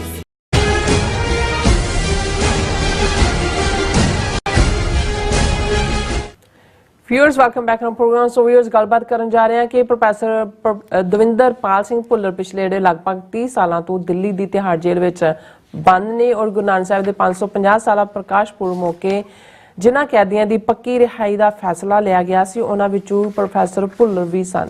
ਸੋ ਇਸ ਫੈਸਲੇ ਦੇ 5 ਸਾਲ ਬਾਅਦ ਵੀ ਜਿਹੜੀ ਦਿੱਲੀ ਸਰਕਾਰ ਦੇ ਰਿਹਾਈ ਬੋਰਡ ਨੇ ਉਹਨਾਂ ਦੀ ਰਿਹਾਈ ਦੇ ਕੇਸ ਨੂੰ ਰੱਦ ਕਰ ਦਿੱਤਾ ਹੈ ਔਰ ਸਾਰੀਆਂ ਜਿਹੜੀਆਂ ਸਿਆਸੀ ਪਾਰਟੀਆਂ ਨੇ ਉਹ ਰਿਹਾਈ ਨਾ ਹੋਣ ਜਿਹੜੀ ਲਈ ਇੱਕ ਦੂਸਰੇ ਨੂੰ ਜਿਹੜੇ ਦੋਸ਼ ਹੈ ਦੇ ਰਹੀਆਂ ਨੇ। ਔਰ ਪਰ ਹਕੀਕਤ ਵਿੱਚ ਪ੍ਰੋਫੈਸਰ ਭੁੱਲਰ ਨੂੰ ਇੱਕ ਸਿਆਸੀ ਫੁੱਟਬਾਲ ਵਾਂਗ ਜਿਹੜਾ ਹੈ ਟ੍ਰੀਟ ਕੀਤਾ ਜਾ ਰਿਹਾ ਹੈ ਔਰ ਇਸ ਮਾਮਲੇ ਵਿੱਚ ਸਾਰੀਆਂ ਹੀ ਜਿਹੜੀ ਸਿਆਸੀ ਤਰ੍ਹਾਂ ਨੇ ਉਹ ਦੋਸ਼ੀ ਨੇ। ਸੋ ਇਸ ਬਾਰੇ ਆਪਾਂ ਗੱਲਬਾਤ ਕਰਨ ਜਾ ਰਹੇ ਹਾਂ। ਸੋ ਅਸੀਂ ਚਾਹਾਂਗੇ ਕਿ ਤੁਸੀਂ ਇਸੇ ਤਰ੍ਹਾਂ ਬਣੇ ਰਹਿਣਾ, ਦੇਖਣ ਸੁਣ ਲਈ ਐਨ ਲਿਖ ਲਈ। ਤੁਹਾਡਾ ਸਭ ਦਾ ਬਹੁਤ ਬਹੁਤ ਧੰਨਵਾਦ ਜੀ। ਡਾਕਟਰ ਸਾਹਿਬ ਕੀ ਕਹਿਣਾ ਚਾਹੋਗੇ? ਦੇਖੋ, ਜਿਨ੍ਹਾਂ ਨੇ 1980 ਦਾ ਦੌਰ ਦੇਖਿਆ ਉਹਨਾਂ ਨੂੰ ਪਤਾ ਹੈ ਕਿ ਉਸ ਪੀਰੀਅਡ ਦੇ ਵਿੱਚ ਜਿਹੜੇ ਵੀ ਆਪਣੇ ਆਪ ਨੂੰ ਸਿੱਖ, ਗੈਰਤਮੰਦ ਸਿੱਖ ਮੰਨਦੇ ਸੀ ਸਨ, ਉਹਨਾਂ ਦੇ ਲਈ ਉਸ ਮਾਹੌਲ ਦੇ ਵਿੱਚ ਜਿਉਣ ਨਾਲੋਂ ਜਿਹੜਾ ਮਰਨਾ ਜ਼ਿਆਦਾ ਬਿਹਤਰ ਸੀ। ਔਰ ਜਦੋਂ ਇਹਦੇ 'ਚ ਕੋਈ ਸ਼ੱਕ ਨਹੀਂ ਹੈ ਕਿ ਜਦੋਂ ਸਟੇਟ ਸਟ੍ਰਾਈਕ ਕਰਦੀ ਹੈ ਜਾਂ ਜਿਸ ਮਾਈਟ ਨਾਲ ਸਟੇਟ ਨੇ ਸਟ੍ਰਾਈਕ ਕੀਤਾ ਔਰ ਅੱਜ ਤੱਕ ਵੀ ਟਰਾਂਸਨੈਸ਼ਨਲ ਰਿਪਰੈਸ਼ਨ ਤੱਕ ਉਹ ਪਹੁੰਚ ਗਏ ਨੇ, ਉਸ ਦੇ ਸਾਹਮਣੇ ਅੜਨ ਵਾਲੇ, ਖਲੋਣ ਵਾਲੇ, ਖਾਸ ਕਰ ਹਥਿਆਰਬੰਦ ਸੰਘਰਸ਼ ਨੂੰ ਅੱਗੇ ਤੋਰਨ ਵਾਲਿਆਂ ਨੇ ਜਿਹੜਾ ਉਹ ਗੋਲਡਨ ਇਤਿਹਾਸ ਸਿੱਖੀ ਦਾ ਰਚਿਆ। ਔਰ ਉਹਦੇ ਚੋਂ ਹੀ ਅਸੀਂ ਜਦੋਂ ਪ੍ਰੋਫੈਸਰ ਦਵਿੰਦਰਪਾਲ ਸਿੰਘ ਭੁੱਲਰ ਜਿਹੜੇ ਇੰਜੀਨੀਅਰਿੰਗ ਦੇ ਗ੍ਰੈਜੂਏਟ ਇੰਜੀਨੀਅਰ ਪ੍ਰੋਫੈਸਰ ਵੀ ਇਸ ਸਬਜੈਕਟ ਦੇ ਜਿਹੜੇ ਨੇ ਇੰਜੀਨੀਅਰਿੰਗ ਨਾਲ ਸੰਬੰਧਿਤ, ਉਹਨਾਂ ਨੇ ਕਿਵੇਂ ਆਪਣੇ ਜੀਵਨ ਨੂੰ ਕੌਮੀ ਸੰਘਰਸ਼ ਦੇ ਰਾਹ ਵੱਲ ਤੋਰਿਆ ਔਰ ਕਿਵੇਂ ਉਹਨਾਂ ਦੇ ਪਰਿਵਾਰ ਨੇ ਸਫ਼ਰ ਕੀਤਾ, ਕਿਵੇਂ ਉਹਨਾਂ ਦੇ ਪਿਤਾ ਜੀ ਨੂੰ, ਉਹਨਾਂ ਦੇ ਮਾਸੜ ਜੀ ਨੂੰ ਕੋਹ ਕੇ ਜਿਹੜਾ ਉਹ ਸ਼ਹੀਦ ਕੀਤਾ ਗਿਆ। ਔਰ ਪ੍ਰੋਫੈਸਰ ਭੁੱਲਰ ਉਹਨਾਂ ਰੌਸ਼ਨ ਦਿਮਾਗ ਜੁਝਾਰੂਆਂ ਦੇ ਵਿੱਚ ਸਨ ਜਿਨ੍ਹਾਂ ਨੇ ਕਿਸੇ ਬੇਗੁਨਾਹ ਵੱਲ ਜਿਹੜੀ ਹੈ ਉਹ ਕੋਈ ਗੋਲੀ ਨਹੀਂ ਦਾਗੀ। ਔਰ ਇਸ ਸਾਰੇ ਦੇ ਚੱਲਦੇ ਆ ਪ੍ਰੋਫੈਸਰ ਭੁੱਲਰ ਜਿਹੜੇ ਖਾਲਿਸਤਾਨ ਲਿਬਰੇਸ਼ਨ ਫੋਰਸ ਦਾ ਹਿੱਸਾ ਬਣ ਕੇ ਜਿਨ੍ਹਾਂ ਨੇ ਸੇਵਾ ਨਿਭਾਈ, ਡਾਕਟਰ ਪ੍ਰੀਤਮ ਸਿੰਘ ਸੇਖੋਂ, ਉਸ ਤੋਂ ਪਹਿਲਾਂ ਭਾਈ ਗੁਰਜੰਟ ਸਿੰਘ ਬੁੱਧ ਸਿੰਘ ਵਾਲਾ ਦੀ ਅਗਵਾਈ ਦੇ ਵਿੱਚ ਇਵੈਂਚੁਅਲੀ ਜਦੋਂ ਉਹਨਾਂ ਨੂੰ ਇਹ ਲੱਗਾ ਕਿ ਭਾਈ ਉਹਨਾਂ ਦਾ, ਹਾਲਾਂਕਿ ਉਸੇ ਦੌਰ 'ਚ ਉਹਨਾਂ ਦਾ ਆਨੰਦ ਕਾਰਜ ਵੀ ਹੋਇਆ ਔਰ ਆਨੰਦ ਕਾਰਜ ਦੇ ਕੁਛ ਦਿਨਾਂ ਬਾਅਦ ਹੀ ਜਿਹੜਾ ਹੈ ਉਹ ਭਗੌੜੇ ਉਹਨਾਂ ਨੂੰ ਹੋਣਾ ਪਿਆ। ਔਰ ਮੈਨੂੰ ਤਾਂ ਉਹਨਾਂ ਦੀ ਸਿੰਘਣੀ ਸਾਹਿਬਾਂ ਬੀਬੀ ਨਵਤੇਜ ਕੌਰ ਸ਼ਾਇਦ ਉਹਨਾਂ ਦਾ ਨਾਂ ਹੈ, ਉਹ ਇੱਥੇ ਵੀ ਵਾਸ਼ਿੰਗਟਨ ਵੀ ਆਏ ਹੋਏ ਨੇ। ਔਰ ਦੂਜੇ ਉਹਨਾਂ ਨੇ ਕਿਵੇਂ ਸਿਦਕ ਸਬਰ ਨਾਲ ਇਸ ਸਾਰੇ ਸਮੇਂ ਨੂੰ ਗੁਜ਼ਾਰਿਆ। ਜਦੋਂ ਆਦਰਸ਼ ਸਿੰਘਣੀਆਂ ਦੀ ਕਹਾਣੀ ਇਸ ਦੌਰ ਦੇ ਵਿੱਚ ਲਿਖੀ ਜਾਏਗੀ ਕਿ ਜਿਨ੍ਹਾਂ ਨੇ ਕਿਵੇਂ ਮੂਵਮੈਂਟ ਦੇ ਨਾਲ ਵੀ ਆਪਣੀ ਮੁਹੱਬਤ ਪਾ ਲਈ ਔਰ ਆਪਣੇ ਪਰਿਵਾਰਾਂ ਦੇ ਦਬਾਅ ਦੇ ਬਾਵਜੂਦ ਉਹਨਾਂ ਨੇ ਇਸ ਸਿਦਕ ਦੇ ਰਸਤੇ ਨੂੰ ਨਹੀਂ ਛੱਡਿਆ, ਤੇ ਉਹਨਾਂ 'ਚ ਬੀਬੀ ਦਾ ਨਾਂ ਵੀ ਸਰੇ ਫਰਿਸ਼ਤ ਨਾਵਾਂ ਦੇ ਵਿੱਚ ਹੋਏਗਾ। ਔਰ ਇਸ ਤਰ੍ਹਾਂ ਪ੍ਰੋਫੈਸਰ ਭੁੱਲਰ ਆਪਣੀ ਸੇਵਾ ਨਿਭਾਉਣ ਤੋਂ ਬਾਅਦ ਨਿਕਲੇ ਉੱਥੋਂ ਔਰ ਮੰਦੇ ਭਾਗਾਂ ਨੂੰ ਜਰਮਨ ਜਿਹੜਾ ਉਸ ਏਅਰਪੋਰਟ ਦੇ ਉੱਤੇ ਹੀ ਉਹਨਾਂ ਦੀ ਗ੍ਰਿਫਤਾਰੀ ਹੋ ਜਾਂਦੀ ਹੈ। ਕੁਝ ਸਮੇਂ ਬਾਅਦ ਜਰਮਨ ਸਰਕਾਰ ਉਹਨਾਂ ਨੂੰ ਡਿਪੋਰਟ ਕਰਦੀ ਹੈ ਔਰ ਉਹਨਾਂ ਦੇ ਉੱਤੇ ਫਿਰ ਤਿਹਾੜ ਦਿੱਲੀ ਦੇ ਵਿੱਚ ਜਿਹੜੇ ਅੱਡ-ਅੱਡ ਕੇਸ, ਜਿਨ੍ਹਾਂ ਦੇ ਵਿੱਚ ਖਾਸ ਤੌਰ ਤੇ ਮਨਜਿੰਦਰ ਬਿੱਟਾ ਜਿਹੜਾ ਇਹਨਾਂ ਦਾ RSS ਸ਼ੋ ਬॉय ਵੀ ਬਣਿਆ ਹੋਇਆ, ਇਸ ਦੇ ਉੱਤੇ ਵੀ ਅਟੈਕ, ਹਾਲਾਂਕਿ ਇਹ ਬਚ ਗਿਆ ਪਰ ਨਾਲ ਲੱਗਦੇ ਸਿਕਿਉਰਿਟੀ ਵਾਲੇ ਮਾਰੇ ਗਏ। ਕੁਝ ਹੋਰ ਕੇਸ ਵੀ, ਪਰ ਮੇਨ ਕੇਸ ਇਹੀ ਜਿਹਦੇ 'ਚ ਕਿ ਉਹਨਾਂ ਨੂੰ ਡੈਥ ਸੈਂਟੈਂਸ ਜਿਹੜੀ ਹੈ ਸਜ਼ਾਏ ਮੌਤ ਹੋਈ। ਉਹਨਾਂ ਦਾ ਕੇਸ ਲਟਕਦਾ ਰਿਹਾ ਸੁਪਰੀਮ ਕੋਰਟ 'ਚ, ਅਦਰਵਾਈਜ਼ ਫਿਰ ਕਮਿਊਟ ਹੋ ਕੇ ਜਿਹੜੀ ਡੈਥ ਸੈਂਟੈਂਸ ਹੈ ਉਹ ਲਾਈਫ ਇੰਪ੍ਰਿਜ਼ਨਮੈਂਟ ਦੇ ਵਿੱਚ ਬਦਲੀ। ਜੇਲ੍ਹ 'ਚ ਹੁੰਦਿਆਂ ਤੁਸੀਂ ਲੰਬਾ ਵਕਤ ਤੁਹਾਨੂੰ ਇੱਕ 8x8 ਦੇ ਕਮਰੇ 'ਚ ਜਾਂ ਉਸ ਤੋਂ ਵੀ ਛੋਟੇ ਉਸ 'ਚ ਸੋਲੀਟਰੀ ਕਨਫਾਈਨਮੈਂਟ 'ਚ ਰੱਖਿਆ ਜਾਂਦਾ ਹੈ, ਮੈਂਟਲ ਟਾਰਚਰ ਕੀਤਾ ਜਾਂਦਾ ਹੈ, ਫਿਜ਼ੀਕਲ ਟਾਰਚਰ ਤਾਂ ਹੁੰਦਾ ਹੀ ਹੁੰਦਾ ਹੈ। ਸੋ ਉਹਨਾਂ ਹਾਲਾਤਾਂ ਦੇ ਵਿੱਚ ਉਹ ਮਾਨਸਿਕ ਤੌਰ ਦੇ ਉੱਤੇ ਵੀ ਡੀਪ ਡਿਪਰੈਸ਼ਨ ਦਾ ਸ਼ਿਕਾਰ ਹੋਏ ਔਰ ਇਵੈਂਚੁਅਲੀ ਉਹਨਾਂ ਨੂੰ ਉਸ ਗਰਾਊਂਡ ਦੇ ਉੱਤੇ ਥੋੜੀ ਬਹੁਤ ਜਿਹਨੂੰ ਪੈਰੋਲ ਕਹਿੰਦੇ ਨੇ ਉਹ ਵੀ ਮਿਲੀ। ਲੇਕਿਨ ਇਹ ਉਹ ਪੀਰੀਅਡ ਸੀ, ਹਾਲਾਂ ਉਹਨਾਂ ਨੂੰ ਤਿਹਾੜ ਜੇਲ੍ਹ 'ਚ ਰੱਖਿਆ ਗਿਆ ਸੀ। ਜਦੋਂ ਇੱਕ ਵਾਰ ਸਜ਼ਾ ਹੋ ਗਈ, ਉਹਨਾਂ ਦੀ ਉਮਰ ਕੈਦ ਦੇ ਵਿੱਚ ਸਜ਼ਾ ਬਦਲ ਗਈ ਔਰ ਇਸ ਵੇਲੇ ਲਗਭਗ 30 ਸਾਲ ਤੋਂ ਉਹ ਉਹਨਾਂ ਦੀ ਜਿਹੜੀ ਹੈ ਉਹ ਕੈਦ ਦੇ ਵਿੱਚ ਨੇ। ਉਦੋਂ ਪੰਜਾਬ ਦੇ ਵਿੱਚ ਕਿਉਂਕਿ 96-97 ਦੇ ਦੌਰ 'ਚ ਬਾਦਲਾਂ ਦੀ ਸਰਕਾਰ ਵੀ ਬਣੀ ਔਰ ਇਹ ਉਹ ਪੀਰੀਅਡ ਹੁੰਦਾ ਹੈ ਜਿਹੜੇ ਇਹਨਾਂ ਦੇ ਜੇਲ੍ਹ ਕਾਨੂੰਨਾਂ ਦੇ ਮੁਤਾਬਕ ਇਹ ਵੀ ਹੁੰਦਾ ਹੈ ਕਿ ਵੀ ਜੇ ਤੁਹਾਨੂੰ ਸਜ਼ਾ ਹੋ ਗਈ ਹੈ ਫਿਰ ਤੁਹਾਡੇ ਘਰ ਦੇ ਨੇੜੇ ਜਿਹੜੀ ਜੇਲ੍ਹ ਹੈ ਉਸ ਦੇ ਵਿੱਚ ਤੁਹਾਨੂੰ ਤਬਦੀਲ ਕੀਤਾ ਜਾਂਦਾ ਹੈ। ਲੇਕਿਨ ਅਸੀਂ ਇਹ ਦੇਖਦੇ ਹਾਂ ਕਿ ਪ੍ਰੋਫੈਸਰ ਦਵਿੰਦਰਪਾਲ ਸਿੰਘ ਭੁੱਲਰ ਨੂੰ ਜਿਹੜਾ ਕਿਸ ਹੱਦ ਤੱਕ ਜਾ ਕੇ, ਜਿਵੇਂ ਤੁਸੀਂ ਕਿਹਾ ਕਿ ਜੀ ਇਸ ਵੇਲੇ ਉਹਨਾਂ ਦਾ ਕੇਸ ਹੀ ਫੁੱਟਬਾਲ ਪੋਲੀਟੀਕਲ ਬਣਿਆ ਹੋਇਆ ਹੈ।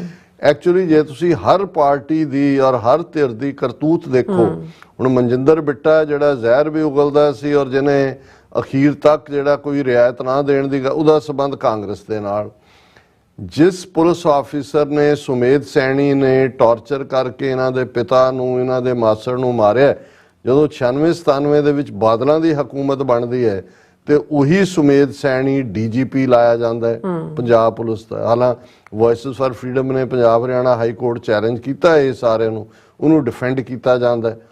ਹੁਣ ਉਹੀ ਜਦੋਂ ਉਹਨਾਂ ਦੀ ਉਮਰ ਕੈਦ ਦੇ ਥੱਲੇ ਅਰਜ਼ੀ ਆਉਂਦੀ ਹੈ ਤਿਹਾੜ ਤੋਂ ਕਿ ਭਾਈ ਅੰਮ੍ਰਿਤਸਰ ਉਹਨਾਂ ਦੇ ਨੇੜੇ ਪਿੰਡ ਹੈ, ਅੰਮ੍ਰਿਤਸਰ ਜੇਲ੍ਹ 'ਚ ਟਰਾਂਸਫਰ ਕੀਤਾ ਜਾਏ, ਤੇ ਬਾਦਲ ਸਰਕਾਰ ਵੱਲੋਂ ਜਿਹੜਾ ਹੈ ਉਹ ਇਹ ਜਵਾਬੀ ਉਹਨਾਂ ਦੇ ਐਸਪੀ ਔਰ ਜੋ ਵੀ ਉਹਨਾਂ ਦਾ ਸਿਕਿਉਰਿਟੀ ਅਮਲਾ ਹੈ ਅੰਮ੍ਰਿਤਸਰ ਦਾ, ਉਹ ਇਸ ਗੱਲ ਨੂੰ ਜਵਾਬ ਭੇਜਦਾ ਕਿ ਨਾ ਨਾ ਇਹ ਖਤਰਨਾਕ ਖੂੰਖਾਰ ਆਤੰਕਵਾਦੀ ਹੈ ਔਰ ਜੇ ਇਹਨੂੰ ਅੰਮ੍ਰਿਤਸਰ ਜੇਲ੍ਹ 'ਚ ਰੱਖਿਆ ਤੇ ਇੱਥੋਂ ਦਾ ਅਮਨ ਸ਼ਾਂਤੀ ਭੰਗ ਹੋਏਗੀ।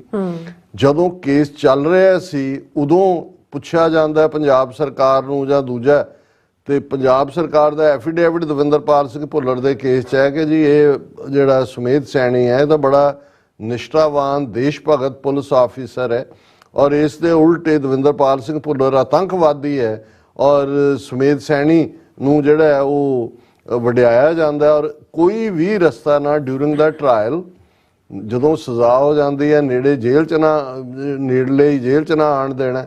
ਔਰ ਉਸ ਤੋਂ ਬਾਅਦ ਵੀ ਜਿੰਨੇ ਮੌਕੇ ਬਾਦਲ ਜਿਹੜੇ ਨੇ ਉਹ ਬੀਜੇਪੀ ਸਰਕਾਰ ਦਾ ਹਿੱਸਾ ਹੀ ਰਹੇ ਨੇ, ਇਹਨਾਂ ਨੇ ਕਦੇ ਵੀ ਪੋਲੀਟੀਕਲ ਇਨਫਲੂਐਂਸ ਜਿਹੜਾ ਹੈ ਉਹ ਐਸਰਟ ਨਹੀਂ ਕੀਤਾ ਜਾਂ ਐਗਜ਼ਰਟ ਨਹੀਂ ਕੀਤਾ ਕਿ ਉਸ ਥੱਲੇ ਕੋਈ ਉਹ ਕੰਸੈਸ਼ਨ ਲੈ ਸਕਦੇ। ਹੁਣ ਗੱਲ ਅਸੀਂ ਜੇ 550 ਸਾਲਾ ਗੁਰੂ ਨਾਨਕ ਸਾਹਿਬ ਦੇ ਪ੍ਰਕਾਸ਼ ਪੁਰਬ ਮੌਕੇ, ਉਦੋਂ ਅਜੇ ਬਾਦਲ ਦਲ ਹਿੱਸਾ ਸੀ ਬੀਜੇਪੀ ਸਰਕਾਰ ਦਾ ਔਰ ਉਹਨਾਂ ਨੇ ਇਹ ਕਿਹਾ ਜੀ ਅਸੀਂ 500 ਇਹ ਬੀਜੇਪੀ ਗਵਰਨਮੈਂਟ ਔਰ ਜੇ ਅਸੀਂ ਇਹ ਕੰਸੈਸ਼ਨ ਦੇ ਰਹੇ ਹਾਂ ਔਰ ਉਹਦੇ 'ਚ ਇਹਨਾਂ ਦੀਆਂ ਸਜ਼ਾਵਾਂ ਕਮਿਊਟ ਕਰਕੇ ਇਹਨਾਂ ਦੀ ਪੱਕੀ ਰਿਹਾਈ ਦਾ ਪ੍ਰਬੰਧ ਰਾਜੋਆਣਾ ਦੇ ਵੀ ਪ੍ਰੋਫੈਸਰ ਭੁੱਲਰ ਵੀ। ਲੇਕਿਨ ਅੱਜ 5 ਸਾਲ ਹੋ ਗਏ ਨੇ, ਉਹ ਤਾਂ ਦੂਰ ਦੀ ਗੱਲ। ਹੁਣ ਕਿਉਂਕਿ ਭੁੱਲਰ ਪ੍ਰੋਫੈਸਰ ਭੁੱਲਰ ਦਾ ਕੇਸ ਈਵਨ ਰਾਜੋਆਣਾ ਜਾਂ ਦੂਸਰਿਆਂ ਨਾਲੋਂ ਹੋਰ ਵੀ ਡਿਫਰੈਂਟ ਹੋ ਜਾਂਦਾ ਹੈ ਕਿਉਂਕਿ ਮੈਡੀਕਲੀ ਉਹ ਪ੍ਰੂਵਨ ਹੈ ਕਿ ਉਹ ਸਿੱਖ ਨੇ, ਮੈਂਟਲੀ ਮੈਡੀਕੇਸ਼ਨ ਦੇ ਉੱਤੇ ਨੇ, ਉਸ ਦੇ ਉੱਤੇ ਉਹਨਾਂ ਦੇ ਡਾਕਟਰਸ ਦੇ ਬੋਰਡ ਨੇ ਔਰ ਦੂਜਾ ਉਹਨਾਂ ਨੂੰ ਜਿਹੜਾ ਉਹ ਮੈਂਟਲੀ ਕਰਾਰ ਦਿੱਤਾ ਹੋਇਆ ਹੈ ਸਿੱਖ। ਹੁਣ ਇਸ ਬਿਨਾਂ ਦੇ ਥੱਲੇ ਦਿੱਲੀ 'ਚ ਕੇਜਰੀਵਾਲ ਦੀ ਸਰਕਾਰ ਬਣ ਜਾਂਦੀ ਹੈ। ਹੁਣ ਉਹਨਾਂ ਦੀ ਜਦੋਂ ਦਿੱਲੀ ਸਰਕਾਰ ਨੇ ਤਾਂ 2019 ਤੋਂ ਬਾਅਦ ਉਹਦੇ ਤੇ ਫੋਲੋ ਅਪ ਨਹੀਂ ਕੀਤਾ। ਹੁਣ ਇਹਨਾਂ ਦੀ ਜਿਹੜੀ ਬੋਰਡ ਹੈ ਉਸ ਦੇ ਮੈਂਬਰ ਨੇ, ਉਹਨਾਂ ਸਾਹਮਣੇ ਕੇਸ ਪੇਸ਼ ਹੁੰਦਾ ਹੈ। ਪਹਿਲਾਂ ਤਾਂ ਕੇਜਰੀਵਾਲ ਔਰ ਭਗਵੰਤ ਮਾਨ ਨੂੰ ਸਾਡੇ TV 84 ਦੇ ਕੋਰਸਪੋਂਡੈਂਟ ਨੇ ਡਿਊਰਿੰਗ ਦਾ ਇਲੈਕਸ਼ਨ ਕੈਂਪੇਨ ਕਨਫਰੰਟ ਕੀਤਾ ਸੀ ਕਿ ਭਾਈ ਤੁਸੀਂ ਬਾਕੀ ਕਰ ਰਹੇ ਹੋ, ਬੰਦੀ ਸਿੰਘਾਂ ਦੀ ਰਿਹਾਈ ਤੇ ਤੁਹਾਡਾ ਕੀ ਹੈ ਔਰ ਦਿੱਲੀ 'ਚ ਤਾਂ ਤੁਹਾਡੀ ਸਰਕਾਰ ਬਣੀ ਹੋਈ ਹੈ। ਉਦੋਂ ਉਹ ਦੌੜਿਆ ਭਗਵੰਤ ਮਾਨ, ਉਹਨੇ ਆਪਣੇ ਆਪ ਨੂੰ ਜਿਹੜਾ ਇਸ ਤੋਂ ਵੱਖ ਕਰਨ ਦੀ ਕੋਸ਼ਿਸ਼ ਕੀਤੀ। ਹਾਲਾਂਕਿ ਐਕਸਪੋਜ਼ ਹੋ ਗਿਆ ਸੀ ਕਿ ਜੀ ਹੁਣ ਜਿਹੜੀ ਖਬਰ ਲੇਟੈਸਟ ਪਿਛਲੇ 2 ਦਿਨਾਂ ਤੋਂ ਮੀਡੀਆ ਦੀ ਡਿਸਕਸ਼ਨ ਦਾ ਹਿੱਸਾ ਹੈ ਕਿ ਭਾਈ ਉਹਨਾਂ ਦੇ ਜਿਹੜਾ ਰਿਵਿਊ ਬੋਰਡ ਹੈ ਉਹਨਾਂ ਦੇ ਸਾਹਮਣੇ 46 ਕੇਸ ਆਏ ਜਿਹਦੇ 'ਚ ਉਹਨਾਂ ਨੇ 14 ਪ੍ਰਿਜ਼ਨਰਸ ਦੀ ਰਿਹਾਈ ਦਾ ਹੁਕਮ ਦਿੱਤਾ। Bhullar's name figured in the list of rejected pleas. ਅਜੇ ਡੀਟੇਲ ਮਿੰਟਸ ਤੇ ਨਹੀਂ ਆਇਆ ਵੀ ਰੀਜ਼ਨ ਕੀ ਦਿੱਤਾ ਗਿਆ ਉਹਨੂੰ ਨਾ ਰਿਹਾ ਕਰਨ ਦਾ, ਲੇਕਿਨ ਉਹਨਾਂ ਦੇ ਕੇਸ ਨੂੰ ਰਿਜੈਕਟ ਕੀਤਾ ਗਿਆ। ਹੁਣ ਕਿਉਂਕਿ ਦਿੱਲੀ ਦਾ ਇਹ ਰਿਵਿਊ ਬੋਰਡ ਜਾਂ ਦਿੱਲੀ 'ਚ ਕੇਜਰੀਵਾਲ ਦੀ ਸਰਕਾਰ ਹੈ, ਇਸ ਦੇ ਨਾਲ ਹੀ ਸੁਖਬੀਰ ਬਾਦਲ ਦਾ ਬਿਆਨ ਆ ਗਿਆ, Arvind Kejriwal Bhagwant Mann behind rejection of Davinderpal Singh Bhullar's release plea. Sukhbir Badal ਆਪਣਾ ਉਹਨਾਂ ਨੂੰ ਸਾਰਾ ਭੁੱਲ ਗਿਆ ਵੀ ਅਸੀਂ ਹੀ ਸੁਮੇਧ ਸੈਣੀ ਨੂੰ ਲਾਇਆ, ਅਸੀਂ ਹੀ ਉਹਦੇ ਹੱਕ 'ਚ ਵੀ ਐਫੀਡੇਵਿਟ ਦਿੱਤਾ ਸੁਮੇਧ ਸੈਣੀ ਦੇ, ਉਹਦੇ ਪਿਤਾ ਔਰ ਮਾਸੜ ਦੇ ਕਤਲ ਨੂੰ ਵੀ ਜਿਹੜਾ ਅਣਗੌਲਿਆਂ ਕੀਤਾ, ਈਵਨ ਅੰਮ੍ਰਿਤਸਰ ਜੇਲ੍ਹ 'ਚ ਵੀ ਨਹੀਂ ਆਣ ਦਿੱਤਾ। ਔਰ 2019 'ਚ ਇਹਦੇ ਬਾਵਜੂਦ ਕਿ ਐਲਾਨ ਹੋਇਆ ਇਹਨਾਂ ਦਾ ਹੀ ਸਰਕਾਰ 'ਚ ਸੀ, ਇਹਨਾਂ ਨੂੰ ਯਕੀਨੀ ਬਣਾਉਣਾ ਚਾਹੀਦਾ ਸੀ ਕਿ ਵਿਦਨ ਵੀਕਸ ਉਸ ਤੋਂ ਬਾਅਦ ਉਹਨਾਂ ਦੀ ਰਿਲੀਜ਼ ਹੁੰਦੀ, ਪਰ ਇਹ ਉਧਰ ਦੋਸ਼ ਦੇਣ ਤੇ ਲੱਗਾ ਹੈ। ਔਰ ਆਮ ਆਦਮੀ ਪਾਰਟੀ ਨੇ ਆਪਣੇ ਗਲੋਂ ਬੁਲਾ ਲਾ ਲਈ। ਉਹਨਾਂ ਨੇ ਕਿਹਾ ਕਿ ਜੀ ਇਹ ਸਾਡੇ ਤੇ ਦੋਸ਼ ਬਿਲਕੁਲ ਝੂਠਾ ਹੈ, ਕਿਉਂਕਿ ਜਿਹੜੀ ਕਮੇਟੀ ਬਣੀ ਹੈ 7 ਮੈਂਬਰੀ ਜਿਹੜੀ ਰਿਵਿਊ ਬੋਰਡ ਹੈ ਉਹਦੇ 'ਚ 6 ਮੈਂਬਰ ਜਿਹੜੇ ਨੇ ਉਹ ਬੀਜੇਪੀ ਦੇ ਨੇ ਔਰ ਉਹਨਾਂ ਨੇ ਨਾ ਕੀਤੀ, ਔਰ ਸਾਡੇ ਮਿਨਿਸਟਰ ਨੇ ਤਾਂ ਰਿਹਾਈ ਦੀ ਗੱਲ ਕੀਤੀ ਹੈ। ਔਰ ਇਹਦੇ 'ਚ ਮੈਂ ਸਮਝਦਾ ਵੀ ਉਹਨਾਂ ਦੀ ਸਿੰਘਣੀ ਨਵਨੀਤ ਕੌਰ ਉਹਨਾਂ ਦਾ ਨਾਂ ਹੈ, ਔਰ ਉਹਦੇ 'ਚ ਉਹਨਾਂ ਦੀ ਪੋਜੀਸ਼ਨ ਬਿਲਕੁਲ ਠੀਕ ਹੈ। ਉਹਨਾਂ ਨੇ ਇੰਟਰਵਿਊ ਦਿੱਤਾ ਲੈਕ ਆਫ ਪੋਲੀਟੀਕਲ ਵਿਲ। ਉਹਨੇ ਕਿਹਾ Navneet Kaur has been upset over the sentence review board rejecting the permanent release of her husband Davinderpal Singh Bhullar, a convict in 1993 Delhi bomb blast case। ਉਹਨਾਂ ਨੇ ਬੀਬੀ ਨਵਨੀਤ ਕੌਰ ਨੇ ਕਿਹਾ I have no faith in the center and state government, ਮੇਰਾ ਕੋਈ ਵਿਸ਼ਵਾਸ ਨਹੀਂ ਹੈ। I met Chief Minister Bhagwant Mann only to get false assurances। I will continue to fight against this injustice till my last breath। ਮੈਂ ਅਖੀਰਲੇ ਸਾਹ ਤੱਕ ਲੜਾਂਗੀ। ਹੁਣ ਇੱਥੇ ਵੀ ਜਦੋਂ ਬੀਬੀ ਜੀ ਆਏ, ਅੱਜ ਤੋਂ 10 ਸਾਲ ਪੁਰਾਣੀ ਗੱਲ, 10 ਵੀ ਕਿਉਂ 14-15 ਸਾਲ ਪੁਰਾਣੀ ਗੱਲ ਹੋਏਗੀ DC, ਔਰ ਇਹ ਮੈਨੂੰ ਪਤਾ ਸੀ ਕਿ ਇਹ ਜਿਹੜੇ ਟੁਗੈਦਰ ਮੈਰਿਜ ਤੋਂ ਬਾਅਦ ਕੁਛ ਦਿਨ ਹੀ ਰਹੇ ਜਾਂ ਮੇ ਬੀ 3-4 ਹਫ਼ਤੇ ਹੋਣਗੇ ਉਸ ਤੋਂ ਬਾਅਦ, ਔਰ ਕੈਨੇਡੀਅਨ ਸਿਟੀਜ਼ਨ ਸੀ ਨਵਨੀਤ ਕੌਰ, ਇੱਥੇ ਵੀ ਉਹਨਾਂ ਤੇ ਉਹ ਮੈਨੂੰ ਕਹਿੰਦੇ ਵੀ ਵੀਰ ਜੀ ਜਿਨ੍ਹਾਂ ਨਾਲ ਇੱਕ ਵਾਰੀ ਲਾਵਾਂ ਲੈ ਲਈਏ ਫਿਰ ਜ਼ਿੰਦਗੀ ਉੱਥੇ ਹੀ ਹੁੰਦੀ। ਔਰ ਮੈਂ ਉਦੋਂ ਇਹ ਸੋਚਿਆ ਵੀ ਨਹੀਂ ਸੀ ਜਾ ਸਕਦਾ, ਕਿਉਂਕਿ ਜਦੋਂ ਪ੍ਰੋਫੈਸਰ ਭੁੱਲਰ ਗ੍ਰਿਫਤਾਰ ਹੋਏ ਜਿੱਦਾਂ ਦਾ ਕੇਸ ਜਾਂ ਦੂਜਾ, ਪਰ ਜਿਵੇਂ ਉਸ ਬੀਬੀ ਦੀ ਵਿਲ ਸੀ ਕਿ ਭਾਈ ਜੇਲ੍ਹ ਚੋਂ ਵੀ ਛਡਾਉਣਾ ਔਰ ਫਾਂਸੀ ਤੇ ਨਹੀਂ ਚੜਨ ਦੇਣਾ। ਔਰ ਹੁਣ ਵੀ ਜੇ ਅੱਜ ਵੀ ਜਦੋਂ ਮੈਂ ਕਿਹਾ ਵੀ ਉਹਨੇ ਕਿਹਾ ਵੀ ਇਹ ਸਭ ਝੂਠੇ ਨੇ, ਨਾ ਮੇਰਾ ਸੈਂਟਰ ਤੇ ਨਾ ਸਟੇਟ ਤੇ ਯਕੀਨ ਹੈ, ਮੈਂ till last breath ਲੜਾਂਗੀ।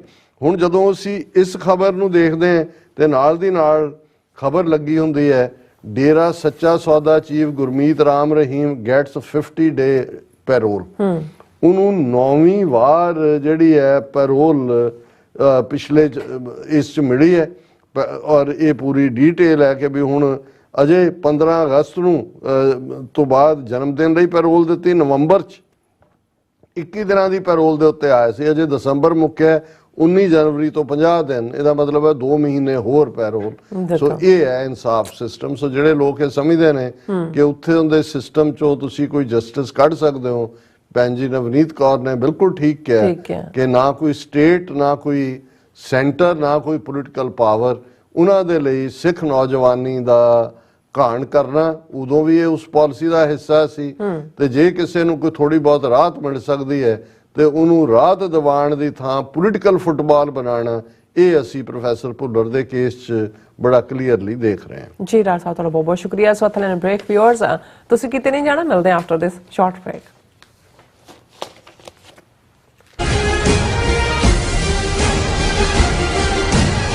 Khalistan referendum ਦੀਆਂ ਵੋਟਾਂ 28 ਜਨਵਰੀ ਦਿਨ ਐਤਵਾਰ ਨੂੰ ਸੈਨ ਫਰਾਂਸਿਸਕੋ ਦੇ ਸਿਵਿਕ ਸੈਂਟਰ ਪਲਾਜ਼ਾ ਵਿਖੇ ਸਵੇਰੇ 9 ਵਜੇ ਤੋਂ ਲੈ ਕੇ ਸ਼ਾਮ ਦੇ 5 ਵਜੇ ਤੱਕ ਪੈਣਗੀਆਂ। ਸੰਗਤਾਂ ਦੇ ਵੋਟਾਂ ਪਾਉਣ ਲਈ LA ਤੋਂ ਲੈ ਕੇ ਬੇ ਏਰੀਏ ਤੱਕ ਹਰ ਇਲਾਕੇ 'ਚੋਂ ਬੱਸਾਂ ਦਾ ਪ੍ਰਬੰਧ ਕੀਤਾ ਗਿਆ ਹੈ। ਬੱਸਾਂ ਦੀ ਜਾਣਕਾਰੀ ਜਾਂ ਹੋਰ ਇਨਫੋਰਮੇਸ਼ਨ ਲੈਣ ਲਈ ਸੰਪਰਕ ਕਰੋ 669 222 0946 ਜਾਂ 669 222 0306। What do we want? What do we want? Indian state ਵੱਲੋਂ ਟਰਾਂਸਨੈਸ਼ਨਲ ਰਿਪਰੈਸ਼ਨ ਹੇਠ ਸਿੱਖਾਂ ਨੂੰ ਨਿਸ਼ਾਨਾ ਬਣਾਉਣ ਅਤੇ ਹਿੰਦੂਤਵੀ ਦਮਨਕਾਰੀ ਨੀਤੀਆਂ ਦੇ ਵਿਰੋਧ ਵਿੱਚ ਇੰਡੀਅਨ ਰਿਪਬਲਿਕ ਡੇ ਤੇ ਈਸਟ ਕੋਸਟ ਅਮਰੀਕਾ ਦੀਆਂ ਪੰਥਕ ਸਿੱਖ ਆਰਗੇਨਾਈਜੇਸ਼ਨਸ ਅਤੇ ਗੁਰਦੁਆਰਾ ਕਮੇਟੀਆਂ ਵੱਲੋਂ ਭਾਰੀ ਰੋਸ ਵਿਖਾਵੇ ਦਾ ਐਲਾਨ।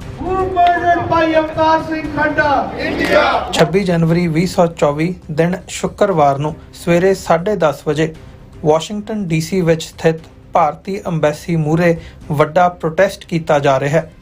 ਈਸਟ ਕੋਸਟ ਦੀਆਂ ਸਮੂਹ ਸਿੱਖ ਸੰਗਤਾਂ ਨੂੰ ਇਸ ਪ੍ਰੋਟੈਸਟ ਵਿੱਚ ਪਹੁੰਚਣ ਲਈ ਬੇਨਤੀ ਕੀਤੀ ਜਾਂਦੀ ਹੈ। ਵਧੇਰੇ ਜਾਣਕਾਰੀ ਲਈ ਤੁਸੀਂ ਹੇਠ ਦਿੱਤੇ ਨੰਬਰ ਤੇ ਸੰਪਰਕ ਕਰ ਸਕਦੇ ਹੋ।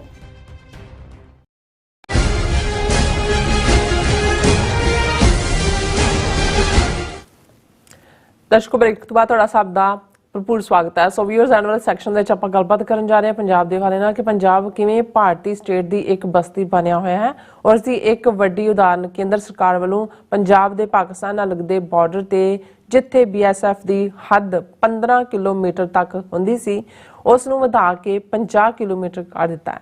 ਸੋ ਇਸ ਸੰਬੰਧੀ ਪੰਜਾਬ ਸਰਕਾਰ ਵੱਲੋਂ ਸੁਪਰੀਮ ਕੋਰਟ ਵਿੱਚ ਕੇਸ ਦਾ ਜਿਹੜਾ ਕੇਸ ਹੈ ਉਹ ਪਾਇਆ ਗਿਆ ਹੈ ਔਰ ਇਸ ਦੀ ਸੁਣਵਾਈ ਜਿਹੜੀ ਹੈ ਸ਼ੁਰੂ ਹੋ ਗਈ ਹੈ, ਪਰ ਬਹੁਤ ਗਿਣਤੀ ਪੰਜਾਬੀਆਂ ਨੂੰ ਇਸ ਨਾਲ ਕੋਈ ਬਹੁਤਾ ਲਾਗਾ ਦਿਗਾ ਨਹੀਂ ਹੈ।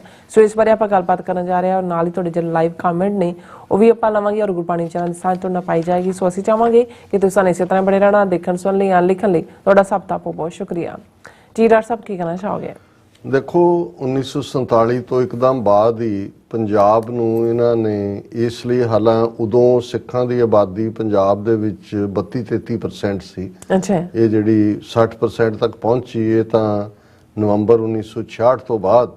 ਲੇਕਿਨ ਇਹਨਾਂ ਨੇ ਪੰਜਾਬ ਨੂੰ ਹਮੇਸ਼ਾ ਇੱਕ ਸਿੱਖ ਸਟੇਟ ਔਰ ਦੁਸ਼ਮਣ ਸਟੇਟ ਸਮਝਦਿਆਂ ਹਰ ਲੈਵਲ ਦੇ ਉੱਤੇ ਜਿਹੜਾ ਹੈ ਉਹ ਵਿਤਕਰਾ ਕੀਤਾ। ਕੋਈ ਵੱਡੀ ਫੈਕਟਰੀ ਨਹੀਂ ਲੱਗਣ ਦਿੱਤੀ, ਕੋਈ ਪੰਜਾਬ ਦੀ ਪ੍ਰੋਗਰੈਸ ਵੱਲ ਪਾਖੜਾ ਬਣਾ ਕੇ ਸਾਡੇ ਸਿਰ ਤੇ ਧਾਰ ਦਿੱਤਾ ਹੈ, ਜਿਸ ਦਾ ਪਾਣੀ ਲਟਾਇਆ।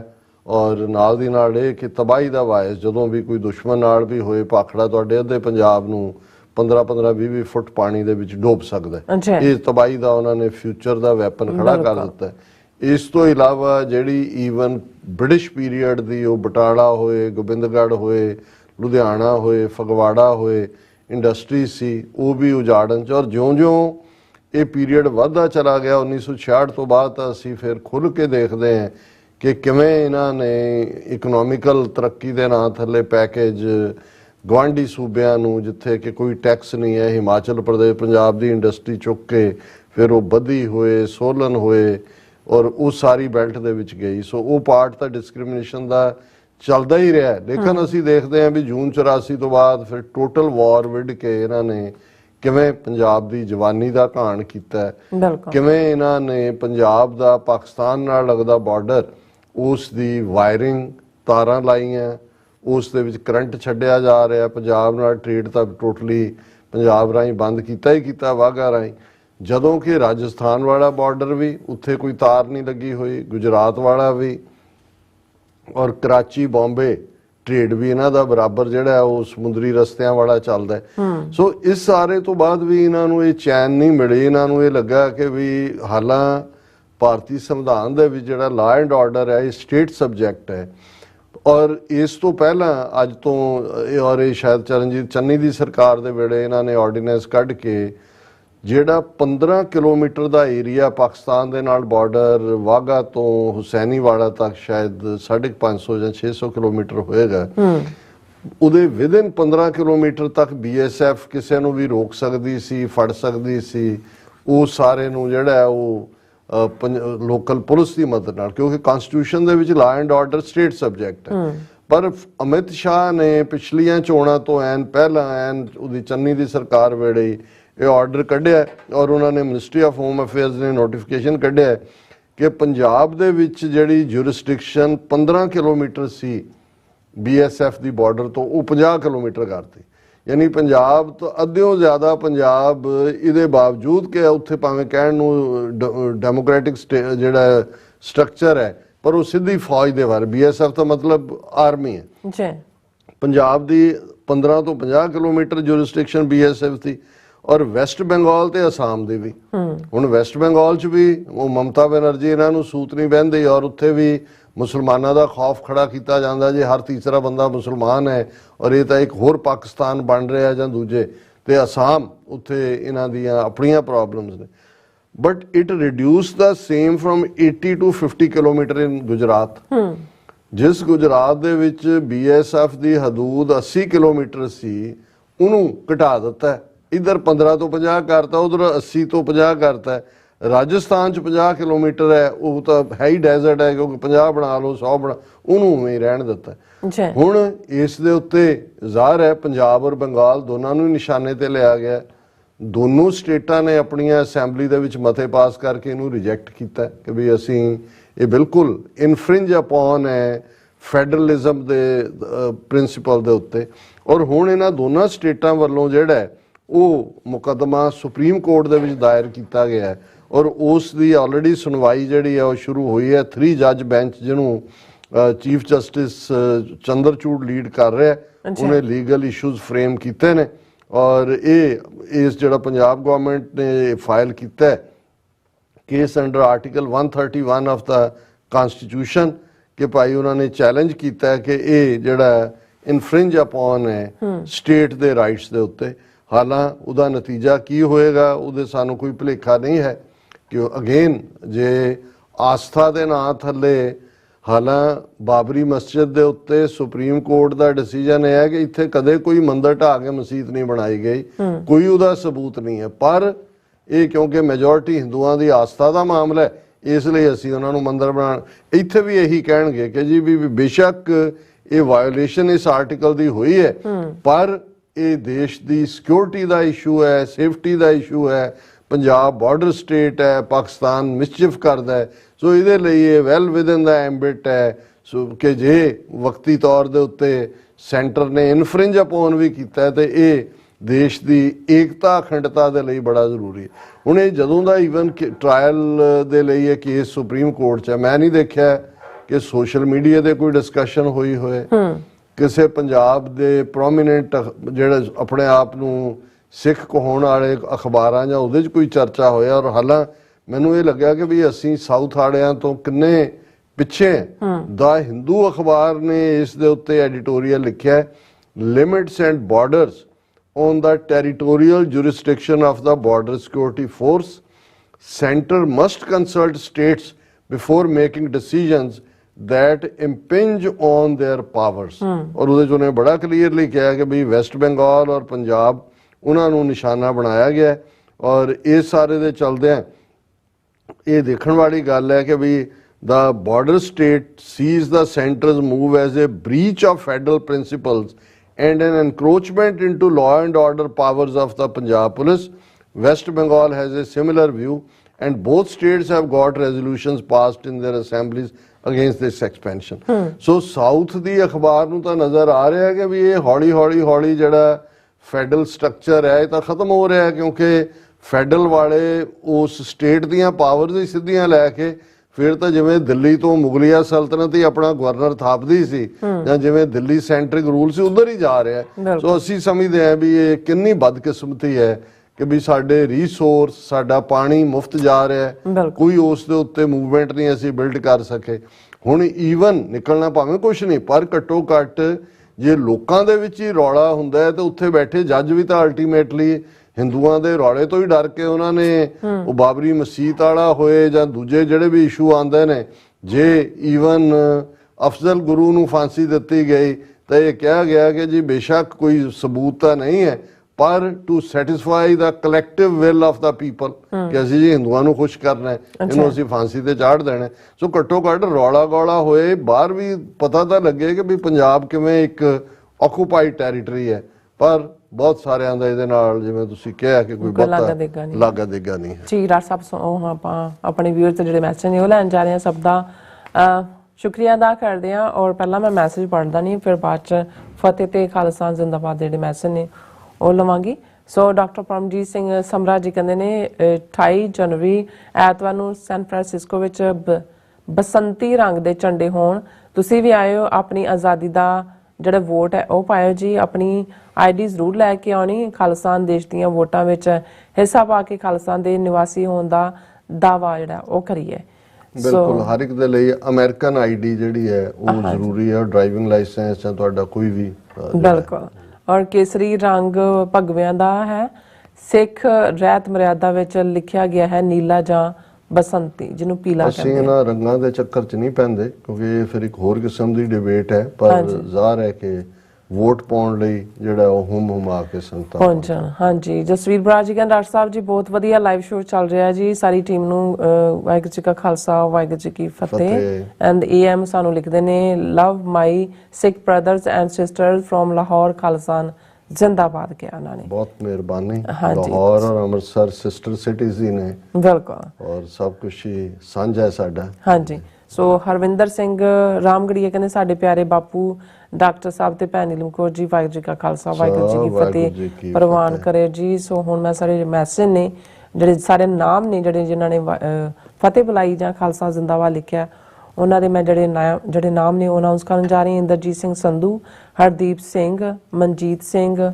ਪਲਵਿੰਦਰ ਸਿੰਘ, ਖਾਲਸਾ ਦੇਸ਼ ਪੰਜਾਬ, ਬੈਸਟ 113, ਅਮਰਜੀਤ ਸਾਨੀ, और इसी तरह all about truth and Sikhism, Sukhvinder Singh, Balvinder Uppal, Manjor Kohinoor, Singh Garcha, Sukhjeevan Bachchu and फिर इसी तरह विमी कौर जी भी ने, जसवीर बराड़, बलिहार सिंह कंग, सुखविंदर सिंह जी भी उन्होंने ਦੇ ਫਤਿਹ ਦੇ ਮੈਸੇਜ ਨੇ ਖਾਲਸਾ ਜ਼ਿੰਦਾਬਾਦ ਲਿਖਿਆ ਇਹਨਾਂ ਨੇ। ਬੀਬੀ ਵਿਮੀ ਕੌਰ ਪਤਾ ਨਹੀਂ ਕਿਹੜੀ ਲੈਂਗੁਏਜ ਚ ਲਿਖਦੇ ਨੇ ਕਿਉਂਕਿ ਸਾਰਾ ਸਪੇਸ ਤਾਂ ਭਰਿਆ ਹੋਇਆ ਪਰ ਉਹਦੇ ਚ ਪਤਾ ਕੁਝ ਨਹੀਂ ਲੱਗਦਾ ਵੀ ਕਹਿਣਾ ਕੀ ਚਾਹੁੰਦੇ। ਸੁਰਿੰਦਰਪਾਲ ਜਾਂ ਤਾਂ ਆਰਟੀਫੀਸ਼ੀਅਲ ਇੰਟੈਲੀਜੈਂਸ ਹੀ ਲਿਖੀ ਜਾਂਦੀ ਹੈ ਉਹਨਾਂ ਦੇ ਬਿਹਾਫ ਤੇ, ਕੋਈ ਪਤਾ ਨਹੀਂ। ਹਰਵਿੰਦਰ ਸਿੰਘ ਜੀ, ਅਮਰ ਸਿੰਘ, ਜਿਤ ਸਿੰਘ, ਫਿਰ ਸਤਨਾਮ ਸਿੰਘ, ਅਮਰੀਕ ਸਿੰਘ, ਫਿਰ ਜਸਵੀਰ ਬਰਾੜ ਫਿਰ ਨੇ, ਔਰ ਬਲਵੰਤ ਸਿੰਘ, ਕੁਲਦੀਪ ਕੌਰ, ਅਮਰੀਕ ਸਿੰਘ, ਕੁਲਦੀਪ ਕੌਰ, ਗੁਰਮੁਖ ਸਿੰਘ ਐਂਡ ਅਮਰਿੰਦਰ ਸਿੰਘ, ਫਿਰ ਬਲਜੀਤ ਵਰੈਚ ਐਂਡ ਦੈਨ ਨਿਹੰਗ ਸਿੰਘ, ਠੀਕ ਨੇ। Always great programme, Baldev Singh ਫਤਿਹ ਬੁਲਾਉਂਦੇ ਨੇ ਔਰ ਖਾਲਸਾ ਜ਼ਿੰਦਾਬਾਦ ਕਹਿੰਦੇ ਨੇ। ਸਭ ਦਾ ਬਹੁਤ ਬਹੁਤ ਸ਼ੁਕਰੀਆ ਜੀ ਰਾਜ ਸਾਹਿਬ। ਸਾਡੇ ਵੀਰ ਬੌਬ ਸਿੰਘ, ਉਹਨਾਂ ਨੇ TVT4 ਦੀ ਸਮੁੱਚੀ ਟੀਮ ਨੂੰ ਵਾਹਿਗੁਰੂ ਜੀ ਕਾ ਖਾਲਸਾ ਵਾਹਿਗੁਰੂ ਜੀ ਕੀ ਫਤਿਹ। ਸੋਹਣ ਸਿੰਘ ਮਾਲ ਕਹਿੰਦੇ ਨੇ ਡਾਕਟਰ ਸਾਹਿਬ ਹਿੰਦੂਤਵਾ ਦਾ ਪ੍ਰਚਲਿਤ ਮੁਹਾਵਰਾ ਰਾਮ ਨਾਮ ਸੱਤ ਹੈ, ਮੋਦੀ ਤੇ ਹਿੰਦੂਤਵਾ ਇਸ ਟਾਈਮ ਬਹੁਤ ਮਸਤ ਹੈ। ਬਿਲਕੁਲ ਠੀਕ। ਦਵਿੰਦਰ ਸੰਧੂ, ਸ਼ਿੰਦਾ ਸਿਹੋਤਾ, ਮੁਹੰਮਦ ਅਨਵਰ, ਜਸਬੀਰ ਸਿੰਘ, ਮੁਹੰਮਦ ਜਾਵੇਦ, ਉਹਨਾਂ ਨੇ ਇਧਰ ਫਤਿਹ ਜਾਂ ਖਾਲਿਸਤਾਨ ਜ਼ਿੰਦਾਬਾਦ ਕਿਹਾ। ਜਗਤਾਰ ਸਿੰਘ ਜੌਲ ਕਹਿੰਦੇ ਨੇ ਡਾਕਟਰ ਸਾਹਿਬ ਸਾਰੇ ਸਿੰਘ ਚੰਗੀ ਤਰ੍ਹਾਂ ਜਾਣਦੇ ਨੇ ਕਿ ਨਾ ਬਾਦਲ ਦੀ ਤਾਕਤ ਸੀ ਸਾਨੂੰ ਛਡਾਉਣ, ਨਾ ਭੰਡ ਦੀ, ਨਾ ਬਾਦਲ ਦੀ ਤਾਕਤ ਸੈਣੀ ਨੂੰ ਲਾਉਣ ਦੀ ਸੀ। ਹੁਣ ਤਾਂ USA ਕੈਨੇਡਾ ਵੀ ਦਿੱਲੀ ਦੀ ਐਂਟਰੈਂਸ ਸਮਝ ਗਏ ਨੇ ਪਰ ਆਪ ਅਜੇ ਵੀ ਬਾਦਲਾਂ 'ਚ ਹੀ ਫਸੇ ਹੈ। ਬਾਕੀ ਝੂਠਾ ਸਾਹ ਤੇ ਹੈ ਹੀ ਕੁੱਤਾ ਉਹਨਾਂ ਦਾ, ਉਹਨੂੰ BJP ਕਾਂਗਰਸ ਆਪ ਸਾਰੇ ਜਿਹੜੇ ਨੇ ਰੱਬ ਰੱਖ, ਕਿਉਂਕਿ ਉਹ ਰੋਮਨ ਚ ਲਿਖਦੇ ਨੇ ਸੋ ਕਈ ਚੀਜ਼ਾਂ ਪੜੀਆਂ ਨਹੀਂ ਜਾਂਦੀਆਂ। ਇਹਦੇ ਚ ਕੋਈ ਸ਼ੱਕ ਨਹੀਂ ਹੈ ਵੀ ਪੰਜਾਬ ਨੂੰ ਰਨ ਏਜੰਸੀਆਂ ਕਰਦੀਆਂ ਨੇ, ਸੁਮੇਧ ਸੈਣੀ ਵੀ ਉਹਨਾਂ ਦਾ, ਔਰ ਇਹ ਸਾਰੇ ਫੈਸਲੇ ਇਹ ਬਾਕੀ ਤਾਂ ਜਿਹੜੇ ਨੇ ਇਹ ਸੂਬੇਦਾਰ ਹੀ ਬਣਾ ਕੇ ਬਿਠਾਏ ਹੋਏ ਨੇ। ਪਾਵਰ ਸੈਂਟਰ ਇੰਡੀਅਨ ਇੰਟੈਲੀਜੈਂਸ ਏਜੰਸੀਆਂ ਦਾ ਹੀ ਹੈ ਦਿੱਲੀ 'ਚ। ਸੋਹਣ ਸਿੰਘ ਮਾਲ ਉਹਨਾਂ ਨੇ ਫਤਿਹ ਬੁਲਾਈ ਹੈ। ਰਾਜਵਿੰਦਰ ਸਿੰਘ ਫਤਿਹ ਬੁਲਾ ਕੇ ਕਹਿੰਦੇ ਨੇ doctor Sahib how can A killer put life into A statue and that too of a lord of Hindus, isn't that an insult to Hindus? ਕਿਉਂਕਿ ਮੋਦੀ ਨੂੰ ਹੀ ਪ੍ਰਾਣ ਪ੍ਰਤਿਸ਼ਠਾ ਦਾ ਮਤਲਬ ਹੀ ਇਹ ਹੈ ਕਿ ਜੀ ਉਹ ਜਿਹੜੀ ਮੂਰਤੀ ਪੱਥਰ ਦੀ ਸੀ ਉਸ ਦੇ ਵਿੱਚ ਪ੍ਰਾਣ ਪਾ ਦਿੱਤੇ ਨੇ ਔਰ ਪ੍ਰਤਿਸ਼ਠ ਹੁੰਦਾ ਹੈ, ਐਸਟੈਬਲਿਸ਼ ਹੋ ਜਾਣਾ ਵੀ ਪ੍ਰਾਣ ਹੁਣ ਉਹ ਜੀਵਤ ਜਾਗਤ ਮੂਰਤ ਹੈ ਔਰ ਵਰ ਦੇਗੀ ਦੇਵਤਾ ਰਾਮ ਬਣ ਕੇ। ਇਹ ਹੁਣ ਸਾਹਮਣੇ ਹੀ ਹੈ ਕਿ ਜੀ ਜਿਨ੍ਹਾਂ ਨੇ ਇਸ ਨੂੰ ਹਿੰਦੂ ਹਿਰਦੇ ਸਮਰਾਟ ਵੀ ਇਸੇ ਲਈ ਬਣਾਇਆ ਕਿਉਂਕਿ ਇਹ ਬਲੱਡੀ ਮਰਡਰਰ ਸੀ ਔਰ ਉਹਨਾਂ ਨੇ ਕਿਹਾ ਜੀ ਇਹ ਤਾਂ ਮਲੇਛਾਂ ਦਾ ਖੂਨ ਡੋਲੇ। ਇਸੇ ਤਰ੍ਹਾਂ ਰਾਜੀਵ ਗਾਂਧੀ ਨੂੰ 3/4 ਮੈਜੋਰਿਟੀ ਇਹਨਾਂ ਨੇ ਹੀ ਦਿੱਤੀ ਕਿ ਜੀ ਉਹਨੇ ਸਿੱਖਾਂ ਨੂੰ ਜਿਨ੍ਹਾਂ ਨੂੰ ਆਤੰਕਵਾਦੀ, ਅਲਗਾਵਵਾਦੀ, ਉਗਰਵਾਦੀ ਬਣਾਇਆ ਕਿ ਭਾਈ ਉਹਨਾਂ ਦਾ ਖੂਨ ਕੀਤਾ। ਕੁਲਵੀਰ ਸਿੰਘ ਸੰਘਾ, ਗੁਰਪ੍ਰੀਤ ਸਿੰਘ, ਮੁਹੰਮਦ ਅਨਵਰ, ਦੀਪ ਸਿੰਘ ਸਾਈਕਲ ਚੋਰ ਬਿੱਟਾ ਕਹਿੰਦੇ ਨੇ, ਨਾਲ ਪੰਜਾਬੀ ਦਾ ਇਹ ਠੇਠ ਗਾਲ ਵੀ ਕੱਢੀ ਹੈ। ਫਿਰ ਉਹਨਾਂ ਨੇ ਕਿਹਾ ਜੀ ਕਿਰਪਾ ਕਰਕੇ ਰਾਮਚੰਦਰ ਨੂੰ ਭਗਵਾਨ ਨਾ ਆਖੋ, ਤੁਸੀਂ ਉਸ ਦੇ ਨਾਮ ਨਾਲ ਭਗਵਾਨ ਸ਼ਬਦ ਜੋੜ ਕੇ ਭਗਵਾਨ ਦੀ ਬੇਇੱਜ਼ਤੀ ਕਰ ਰਹੇ ਹੋ ਅਣਜਾਣੇ ਵਿੱਚ। ਦੇਖੋ ਕਈ ਵਾਰ ਸਾਨੂੰ ਉਹੀ ਸੰਬੋਧਨ ਕਰਨਾ ਪੈਂਦਾ ਜੋ ਉਹਨਾਂ ਵਾਲੇ ਸੰਬੋਧਨ ਕਰ ਰਹੇ ਹੁੰਦੇ ਨੇ। ਅਸੀਂ ਤਾਂ ਜਦੋਂ ਜੇ ਤੁਸੀਂ ਕੱਲ ਦਾ ਤੁਸੀਂ ਤਾਂ ਸਾਡੇ ਸਭ ਤੋਂ ਜਿਹੜੇ ਮੈਂ ਸਮਝਦਾ ਵੀ ਪਹਿਲੇ ਆਉਣ ਵਾਲੇ ਵਿਊਰ ਹੁੰਦੇ ਨੇ ਉਹਨਾਂ 'ਚ ਦੀਪ ਸਿੰਘ ਔਰ ਸੋਹਣ ਸਿੰਘ ਮਾਇਲ ਹੁੰਦੇ ਨੇ। ਔਰ ਕੱਲ ਵੀ ਅਸੀਂ ਤਾਂ ਗੁਰਬਾਣੀ ਆਧਾਰਿਤ ਤੇ ਦੱਸਿਆ ਕਿ ਭਾਈ ਜੇ ਇਹ ਮੂਰਤ ਸਾਚੀ ਹੈ ਤਾਂ ਗੜਨ ਹਾਰੇ ਖਾਓ। ਸੋ ਸਾਡੇ ਲਈ ਜਿਹੜਾ ਉਹਦਾ ਕੋਈ ਮਤਲਬ ਨਹੀਂ ਹੈ ਪਰ ਕਈ ਵਾਰ ਸਾਨੂੰ ਉਹਨਾਂ ਦੀ ਜ਼ੁਬਾਨ 'ਚ ਵੀ ਐਡਰੈਸ ਕਰਨਾ ਪੈਂਦਾ। ਓਮਕਾਰ ਸਿੰਘ ਹੋਰਾਂ ਨੇ ਤੁਹਾਨੂੰ ਵੀ ਮੈਨੂੰ ਵੀ ਫਤਿਹ ਬੁਲਾਈ ਹੈ। ਗੁਰਫਤਿਹ ਜੀ। ਹਾਂ ਔਰ ਉਹ ਕਹਿੰਦੇ ਨੇ ਨਹੀਂ ਡਾਕਟਰ ਸਾਹਿਬ ਰਾਮ ਜੀ ਵੀ ਕਹਿੰਦੇ ਹੋਣੇ ਆ ਵਾਹ ਮੋਦੀ ਜੀ ਵਾਹ ਵਾਹ ਵਾਹ ਮੋਦੀ ਜੀ ਵਾਹ। ਚਲੋ ਅਸੀਂ ਵੀ ਛੁਟਕਾਰੇ ਹੀ ਲਿਆ ਨੇ, ਤੁਸੀਂ ਵੀ ਵਾਹ ਵਾਹ ਕਹਿ ਕੇ ਲੈ ਲਏ। ਮੁਹੰਮਦ ਜਾਵੇਦ ਨੋ ਹਿੰਦੀ ਨੋ ਹਿੰਦੁਸਤਾਨ, ਪੰਜਾਬ ਦਾ ਹੱਕ ਖਾਲਿਸਤਾਨ, ਇਹ ਵੀ ਖੂਬਸੂਰਤ ਨਾਰਾ। ਔਰ ਹੁਣ ਅਸੀਂ ਗੁਰਬਾਣੀ ਵਿਚਾਰ ਤੀਸਰੇ ਪਾਤਸ਼ਾਹ ਦਾ ਸ਼ਲੋਕ ਹੈ ਔਰ ਉਸ ਦੇ ਨਾਲ ਪੌੜੀ ਹੈ। ਔਰ ਸ਼ਲੋਕ ਹੈ ਮਹੱਲਾ ਤੀਜਾ। ਸਤਿਗੁਰ ਸੇਵ ਸੁਖ ਪਾਇਆ, ਸੱਚ ਨਾਮ ਗੁਣਤਾਸ, ਗੁਰਮਤੀ ਆਪ ਪਛਾਣਿਆ, RAM ਨਾਮ ਪ੍ਰਗਾਸ ਸੱਚੋ ਸੱਚ ਕਮਾਵਣਾ ਵਡਿਆਈ ਵੱਡੇ ਪਾਸ ਜਿਉ ਪਿੰਡ ਸਭ ਤਿਸ ਕਾ ਸਿਫਤ ਕਰੇ ਅਰਦਾਸ ਸੱਚਾ ਸ਼ਬਦ ਸਲਾਹਣਾ ਸੁਖੇ ਸੁਖ ਨਿਵਾਸ ਜਪ ਤਪ ਸੰਜਮ ਮਨੈ ਮਾਹੇ ਬਿਨ ਨਾਵੇਂ ਤ੍ਰਿਗ ਜੀਵਾਸ ਗੁਰਮਤੀ ਨਾਉ ਪਾਈਐ ਮਨਮੁਖ ਮੋਹਿ ਵਿਨਾਸ਼ ਜਿਉ ਭਾਵੈ ਤਿਉ ਰਾਖ ਤੂੰ ਨਾਨਕ ਤੇਰਾ ਦਾਸ। ਜੀ ਤੀਸਰੇ ਨਾਨਕ ਗੁਰੂ ਅਮਰਦਾਸ ਸਾਹਿਬ ਫਰਮਾਉਂਦੇ ਨੇ ਸਤਿਗੁਰ ਸੇਵ ਸੁਖ ਪਾਇਆ ਸੱਚ ਨਾਮ ਗੁਣਤਾਸ ਕਿ ਅਕਾਲ ਪੁਰਖ ਦੀ ਸੇਵਾ ਦੇ ਨਾਲ ਉਹ ਵਾਹਿਗੁਰੂ ਦਾ ਨਾਮ ਹਾਸਲ ਹੋਇਆ, ਉਹ ਅੰਦਰ ਸਕੂਨ ਹਾਸਲ ਹੋਇਆ ਜਿਹੜਾ ਕਿ ਗੁਣਾਂ ਦਾ ਖਜ਼ਾਨਾ ਹੈ। ਗੁਣਤਾਸ ਹੁੰਦਾ ਟ੍ਰੇਸ਼ਰ, ਖਜ਼ਾਨਾ, ਗੁਣਾਂ ਦਾ ਖਜ਼ਾਨਾ। ਗੁਰਮਤੀ ਆਪ ਪਛਾਣਿਆ RAM ਨਾਮ ਪ੍ਰਗਾਸ, ਗੁਰੂ ਦੀ ਮੱਤ ਦੀ ਰੋਸ਼ਨੀ ਦੇ ਵਿੱਚ ਆਪਣੇ ਆਪੇ ਨੂੰ ਘੋਖਿਆ, ਪਛਾਣਿਆ ਔਰ ਅੰਦਰੋਂ ਜਿਹੜੀ ਇਹ ਸਮਝ ਆਈ ਕਿ ਭਾਈ RAM ਨਾਮ ਉਸ ਰਮਿਆ ਹੋਇਆ ਵਾਹਿਗੁਰੂ ਜਿਹੜਾ ਕਣ ਕਣ 'ਚ ਹੈ ਉਹੀ ਬਾਹਰ ਪ੍ਰਗਾਸ ਕਰਦਾ, ਸ਼ਾਈਨ ਕਰਦਾ, ਉਹੀ ਸਾਡੇ ਅੰਦਰ ਹੈ। ਪਰ ਇਹ ਸਮਝ ਗੁਰਮਤੀ, ਗੁਰੂ ਦੀ ਮੱਤ ਦੇ ਉੱਤੇ ਪਹਿਰਾ ਦਿੰਦਿਆਂ ਹੀ ਇਹ ਗੱਲ ਸਮਝ ਆਈ। ਤੇ ਜਦੋਂ ਇਹ ਗੱਲ ਸਮਝ ਆਈ ਸੱਚੋ ਸੱਚ ਕਮਾਵਣਾ ਵਡਿਆਈ ਵੱਡੇ ਪਾਸ ਕਿ ਭਾਈ ਸਾਡੇ ਜ਼ਿੰਮੇ ਹੈ ਵੀ ਅਸੀਂ ਸੱਚ ਦਾ ਜੀਵਨ ਜਿਉਣਾ ਹੈ, ਸੱਚ ਕਮਾਉਣਾ ਹੈ। ਵਡਿਆਈ ਉਹ ਸਤਿਗੁਰੂ ਦੇ ਕੋਲ ਹੈ, ਅਕਾਲ ਪੁਰਖ ਦੇ ਕੋਲ ਹੈ ਕਿ ਕਿਹਨੂੰ ਸਤਿਗੁਰੂ ਨੇ ਇਸ ਰਸਤੇ ਤੇ ਉਂਗਲ ਫੜ ਕੇ ਤੋਰ ਕੇ ਸੱਚੇ ਦਰਬਾਰ ਦੇ ਵਿੱਚ ਆਪਣੀ ਥਾਂ ਦੇਣੀ ਹੈ। ਜਿਉ ਪਿੰਡ ਸਭ ਤਿਸ ਕਾ ਸਿਫਤ ਕਰੇ ਅਰਦਾਸ ਕਿ ਸਭ ਕੁਝ ਉਸ ਦਾ ਔਰ ਤੁਸੀਂ ਤਾਂ ਬੇਨਤੀ ਨੁਮਾ, ਜੋਦੜੀ ਨੁਮਾ ਅਰਜ਼ ਹੀ ਕਰ ਸਕਦੇ ਹੋ। ਬਾਕੀ ਵਡਿਆਈ ਕਿਹਨੂੰ ਦੇਣੀ ਹੈ? ਇਹ ਸਤਿਗੁਰੂ ਦੇ ਕੋਲ ਹੈ। ਸੱਚਾ ਸ਼ਬਦ ਸਲਾਹਣਾ ਸੁਖੇ ਸੁਖ ਨਿਵਾਸ, ਜਦੋਂ ਅਸੀਂ ਉਸ ਸੱਚ ਰੂਪੀ ਸ਼ਬਦ ਦੀ, ਉਸ ਵਾਹਿਗੁਰੂ ਦੀ ਸਰਾਹਨਾ ਕਰਦੇ ਹਾਂ ਔਰ ਫਿਰ ਉਸ ਦੇ ਗੁਣ ਗਾਉਂਦੇ ਹਾਂ ਵੀ ਸਾਡੇ ਅੰਦਰ ਸੁੱਖ ਹੁੰਦਾ ਹੈ, ਅਮਨ ਹੁੰਦਾ ਹੈ, ਸਕੂਨ ਹੁੰਦਾ ਹੈ। ਜਪ ਤਪ ਸੰਜਮ ਮਨੈ ਮਾਹੇ ਬਿਨ ਨਾਵੇਂ ਤ੍ਰਿਗ ਜੀਵਾਸ ਕਿ ਅੰਦਰ ਜਦੋਂ ਸਾਡੇ ਵਾਹਿਗੁਰੂ ਦਾ ਨਾਮ ਵਸਦਾ ਹੈ ਉਸ ਦਾ ਜਪ ਵੀ ਔਰ ਜ਼ਿੰਦਗੀ ਦੇ ਵਿੱਚ ਇੱਕ ਡਿਸਪਲਿਨ, ਸੰਜਮ ਡਿਸਪਲਿਨ ਨੂੰ ਕਹਿੰਦੇ ਨੇ ਔਰ ਇਹ ਨਾਮ ਦਾ ਵਾਸਾ ਅੰਦਰ ਹੁੰਦਾ ਹੈ। ਔਰ ਜਿਹੜੇ ਲੋਕ ਬਿਨਾਂ ਨਾਮ ਤੋਂ ਜਿਉਂਦੇ ਨੇ ਤ੍ਰਿਗ ਜੀਵਾਸ, ਉਹਨਾਂ ਦੀ ਜ਼ਿੰਦਗੀ ਨੂੰ ਫਟਕਾਰ ਹੈ ਜਾਂ ਲਾਨਤ ਹੈ ਕਿ ਬਈ ਉਹ ਕਿਉਂ ਜਿਹਾ, ਉਹ ਤਾਂ ਡੰਗਰਾਂ ਵਾਲਾ ਜੀਵਨ ਜਿਉਂਦੇ ਨੇ। ਗੁਰਮਤੀ ਨਾਉ ਪਾਈਐ ਮਨਮੁਖ ਮੋਹਿ ਵਿਨਾਸ਼ ਕਿ ਭਾਈ ਗੁਰੂ ਦੀ ਮੱਤ ਦੇ ਨਾਲ ਵਾਹਿਗੁਰੂ ਦੀ ਪ੍ਰਾਪਤੀ ਹੁੰਦੀ ਹੈ ਔਰ ਜਿਹੜੇ ਮਨਮੁਖ ਨੇ ਉਹ ਦੁਨੀਆ ਦੇ ਮੋਹ ਦੇ ਵਿੱਚ ਫਸ ਗਏ, ਆਪਣੀ ਜ਼ਿੰਦਗੀ ਦਾ ਜਿਹੜਾ ਉਹ ਵਿਨਾਸ਼ ਕਰਦੇ ਨੇ, ਜ਼ਿੰਦਗੀ ਖਤਮ ਕਰਦੇ ਨੇ। ਜਿਉ ਭਾਵੈ ਤਿਉ ਰਾਖ ਤੂੰ ਨਾਨਕ ਤੇਰਾ ਦਾਸ।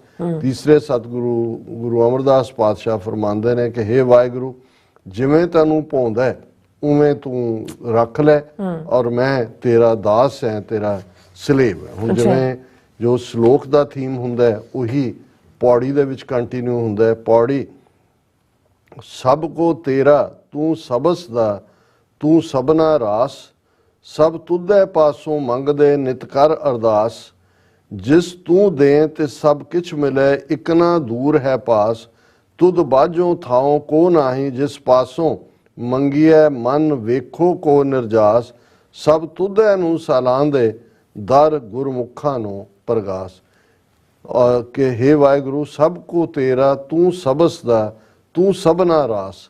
ਰਾਸ ਹੁੰਦਾ ਜਦੋਂ ਤੁਸੀਂ ਕੋਈ ਚੀਜ਼ ਮੂਲ ਚ ਪਾ ਕੇ ਕੋਈ ਕਾਰੋਬਾਰ ਕਰਦੇ ਹੋ ਕਿ ਹੇ ਵਾਹਿਗੁਰੂ ਤੂੰ ਸਾਰਿਆਂ ਦਾ ਤੇ ਸਾਰਿਆਂ ਦੀ ਰਾਸ ਪੂੰਜੀ ਤੂੰ ਹੀ ਹੈ, ਤੇਰੇ ਕੋਲੇ ਸਭ ਤੁਧੈ ਪਾਸੋਂ ਮੰਗਦੇ ਨਿਤ ਕਰ ਅਰਦਾਸ। ਔਰ ਇਹ ਕਿੰਨੀਆਂ ਇਹਦੇ ਨਾਲ ਜੁੜੀਆਂ ਹੋਈਆਂ ਨੇ ਕਿ ਜੀ ਇੱਕ ਫਕੀਰ ਨੂੰ ਇੱਕ ਬਾਦਸ਼ਾਹ ਨੇ ਕਿਹਾ ਕਿ ਜੀ ਤੂੰ ਮੰਗ ਮੇਰੇ ਕੋਲੋਂ। ਉਹ ਉਹਨੂੰ ਕਹਿੰਦਾ ਕਿ ਤੂੰ ਜਿਹੜਾ ਉਹ ਇਬਾਦਤ ਕਰਦਾ ਹੁੰਨੇ, ਆਪਣੀ ਜਿਹੜਾ ਨਮਾਜ਼ ਅਦਾ ਕਰਦਾ ਹੈ ਜਾਂ ਦੂਜਾ? ਉਹ ਕਹਿੰਦਾ ਹਾਂ। ਕਹਿੰਦਾ ਫਿਰ ਕੀ ਮੰਗਦਾ ਹੁੰਨੇ ਅੱਲਾ ਤੋਂ? ਕਹਿੰਦਾ ਜੀ ਮੈਂ ਤਾਂ ਜੋ ਮੈਨੂੰ ਰੱਬ ਨੇ ਦਿੱਤਾ ਉਹ ਸਲਾਮਤ ਰਹੇ, ਅੱਗੋਂ ਮੇਰਾ ਹੋਏ। ਕਹਿੰਦੇ ਵੀ ਜੇ ਤੂੰ ਉਹਦੇ ਤੋਂ ਮੰਗਦਾ ਤੇ ਮੈਂ ਦੱਸ ਤੇਰੇ ਤੋਂ ਕਿਉਂ ਮੰਗਾ, ਮੈਂ ਉਹਦੇ ਤੋਂ ਕਿਉਂ ਨਾ ਮੰਗਾ ਜੇ ਤੂੰ ਮੰਗਦਾ। ਇਹ ਹੈ ਔਰ ਇਹੀ ਹੈ ਕਿ ਸਭ ਤੁਧੇ ਪਾਸੋਂ ਮੰਗਦੇ ਨਿਤ ਕਰ ਅਰਦਾਸ। ਇਸ ਲਈ ਸਿੱਖੀ ਨੇ ਕੋਈ ਵਿੱਚ ਵਿਚੋਲਾ ਨਹੀਂ ਰੱਖਿਆ ਵੀ ਕਿਸੇ ਰਾਹੀਂ ਅਰਦਾਸ ਕਰਵਾਉਣੀ ਹੈ ਤੇ ਤਾਂ ਹੀ ਪਹੁੰਚਦੀ ਹੈ, ਜਾਂ ਕਿਸੇ ਦੇ ਅੱਗੇ ਮੰਗਣਾ ਜਾਂ ਹੱਥ ਅੱਡਣਾ। ਉਹਨੂੰ ਤਾਂ ਬਾਬਾ ਫਰੀਦ ਨੇ ਕਿਹਾ ਕਿ ਭਾਈ ਫਰੀਦਾ ਬਾਰ ਪਰਾਇਆ ਬੈਸਨਾ ਸਾਈਂ ਮੁਝੇ ਨਾ ਦੇ, ਕਿਉਂਕਿ ਅਕਾਲ ਪੁਰਖ ਤੋਂ ਹੀ ਅਸੀਂ ਮੰਗਣਾ ਹੈ। ਜਿਸ ਤੂੰ ਦੇ ਤੇ ਸਭ ਕੁਛ ਮਿਲੇ, ਇੱਕ ਨਾ ਦੂਰ ਹੈ ਪਾਸ ਕੇ। ਹੇ ਵਾਹਿਗੁਰੂ, ਜਿਨ੍ਹਾਂ ਦੇ ਉੱਤੇ ਤੇਰੀ ਬਖਸ਼ਿਸ਼ ਹੁੰਦੀ ਹੈ, ਜਿਨ੍ਹਾਂ ਨੂੰ ਤੂੰ ਦਿੰਦਾ ਉਹੀ ਅਸਲੀ ਹੱਕਦਾਰ ਹੁੰਦੇ ਨੇ, ਪਰ ਕੁਛ ਜਿਹੜੇ ਨੇ ਉਹ ਤੇਰੇ ਤੋਂ ਦੂਰ ਨੇ ਔਰ ਉਹ ਤੇਰੇ ਬਖਸ਼ਿਸ਼ ਦੇ ਪਾਤਰ ਨਹੀਂ ਬਣਦੇ। ਇੱਕ ਨਾ ਦੂਰ ਹੈ ਪਾਸ, ਤੁਧ ਬਾਝੋਂ ਥਾਉ ਕੋ ਨਾਹੀਂ, ਜਿਸ ਪਾਸੋਂ ਮੰਗੀ ਹੈ ਮਨ ਵੇਖੋ ਕੋ ਨਿਰਜਾਸ। ਕਿ ਭਾਈ ਆਪਣੇ ਮਨ 'ਚ ਇੱਕ ਵਾਰੀ ਫਿਰ ਇਹ ਟਰਾਇਲ ਕਰਕੇ ਦੇਖ ਲਓ, ਯਤਨ ਕਰਕੇ ਦੇਖ ਲਓ ਕਿ ਕੀ ਵਾਹਿਗੁਰੂ ਤੋਂ ਬਿਨਾ ਕੋਈ ਹੈ ਜਿਹੜਾ ਦੇਣ ਦਾ ਕੁਛ ਵੀ ਸਮਰੱਥ। ਤੁਧ ਬਾਝੋਂ ਥਾਉ ਕੋ ਨਾਹੀਂ, ਜਿਸ ਪਾਸੋਂ ਮੰਗੀ ਹੈ। ਤੇਰੇ ਬਿਨਾ ਕੌਣ ਹੈ ਜਿੱਤੋਂ ਅਸੀਂ ਮਨ ਵੇਖੋ ਕੋ ਨਿਰਜਾਸ। ਕਿ ਆਪਣੇ ਮਨ ਦੇ ਵਿੱਚ ਇੱਕ ਵਾਰ ਫਿਰ ਤਸੱਲੀ ਕਰਕੇ ਦੇਖ ਲਓ। ਸਭ ਤੁਧੈ ਨੂੰ ਸਹਲਾਂਦੇ, ਦਰ ਗੁਰਮੁਖਾਂ ਨੂੰ ਪ੍ਰਗਾਸ। ਹੇ ਵਾਹਿਗੁਰੂ, ਸਾਰੀ ਤੇਰੀ ਸਿਫਤ ਸਲਾਹ ਕਰਦੇ ਨੇ ਔਰ ਤੇਰੀ ਰਹਿਮਤ ਦੇ ਨਾਲ ਗੁਰਮੁਖਾਂ ਦੇ ਅੰਦਰ ਚਾਨਣ ਹੁੰਦਾ ਹੈ, ਪ੍ਰਗਾਸ ਹੁੰਦਾ ਹੈ। ਉਹਨਾਂ ਨੂੰ ਇਸ ਗੱਲ ਦੀ ਸਮਝ ਆ ਜਾਂਦੀ ਹੈ ਕਿ ਅਕਾਲ ਪੁਰਖ ਵਾਹਿਗੁਰੂ ਹੀ ਸਭ ਦਾਤਾਂ ਦਾ ਮਾਲਕ ਹੈ ਔਰ ਉਸ ਦੀ ਯਾਦ ਵਿੱਚ ਜੁੜਨਾ ਹੀ ਅਲਟੀਮੇਟਲੀ ਜੀਵਨ ਦਾ ਪਰਮ ਸੁੱਖ ਹੈ, ਪਰਮ ਆਨੰਦ ਹੈ। ਇਹ ਅੱਜ ਦਾ ਵਿਚਾਰ ਹੈ ਜੀ। ਰਾਜ ਸਾਹਿਬ ਤੁਹਾਡਾ ਬਹੁਤ ਬਹੁਤ ਸ਼ੁਕਰੀਆ, ਤੁਸੀਂ ਆਪਣੇ ਵਿਚਾਰ ਸਾਡੇ ਦਰਸ਼ਕਾਂ ਨਾਲ ਸਾਂਝੇ ਕੀਤੇ ਨੇ। ਸੋ ਆਪਣੇ ਵਿਊਜ਼ ਕੋਲ ਨੇ ਇਜਾਜ਼ਤ। ਵਿਊਅਰਸ, ਸਾਡੇ ਪ੍ਰੋਗਰਾਮ ਦਾ ਸਮਾਂ ਇੱਥੇ ਮੁੱਕਦਾ ਹੈ। ਤੁਸੀਂ ਆਪਣੀ ਰਾਏ ਤੇ ਸੁਝਾਅ ਸਾਨੂੰ ਭੇਜਣਾ ਭੁੱਲਣਾ ਇਸ ਪਤੇ ਤੇ sos@tv84.tv ਤੇ ਅਸੀਂ ਆਪਣਾ ਪ੍ਰੋਗਰਾਮ ਲੈ ਕੇ ਫਿਰ ਦੁਬਾਰਾ ਤੁਹਾਡੇ ਰੂਬਰੂ ਹੋਵਾਂਗੇ। ਤਦ ਤੱਕ ਲਈ ਮੈਨੂੰ ਤੇ ਆਪਣਾ ਸੁਣਾ ਗਿਆ ਦੋ। ਦੇਖਦੇ ਰਹੋ TV84। ਬੁਲਾ ਦਿਓ ਫਤਿਹ। ਰੱਬ ਰਾਖਾ। ਵਾਹਿਗੁਰੂ ਜੀ ਕਾ ਖਾਲਸਾ, ਵਾਹਿਗੁਰੂ ਜੀ ਕੀ ਫਤਿਹ।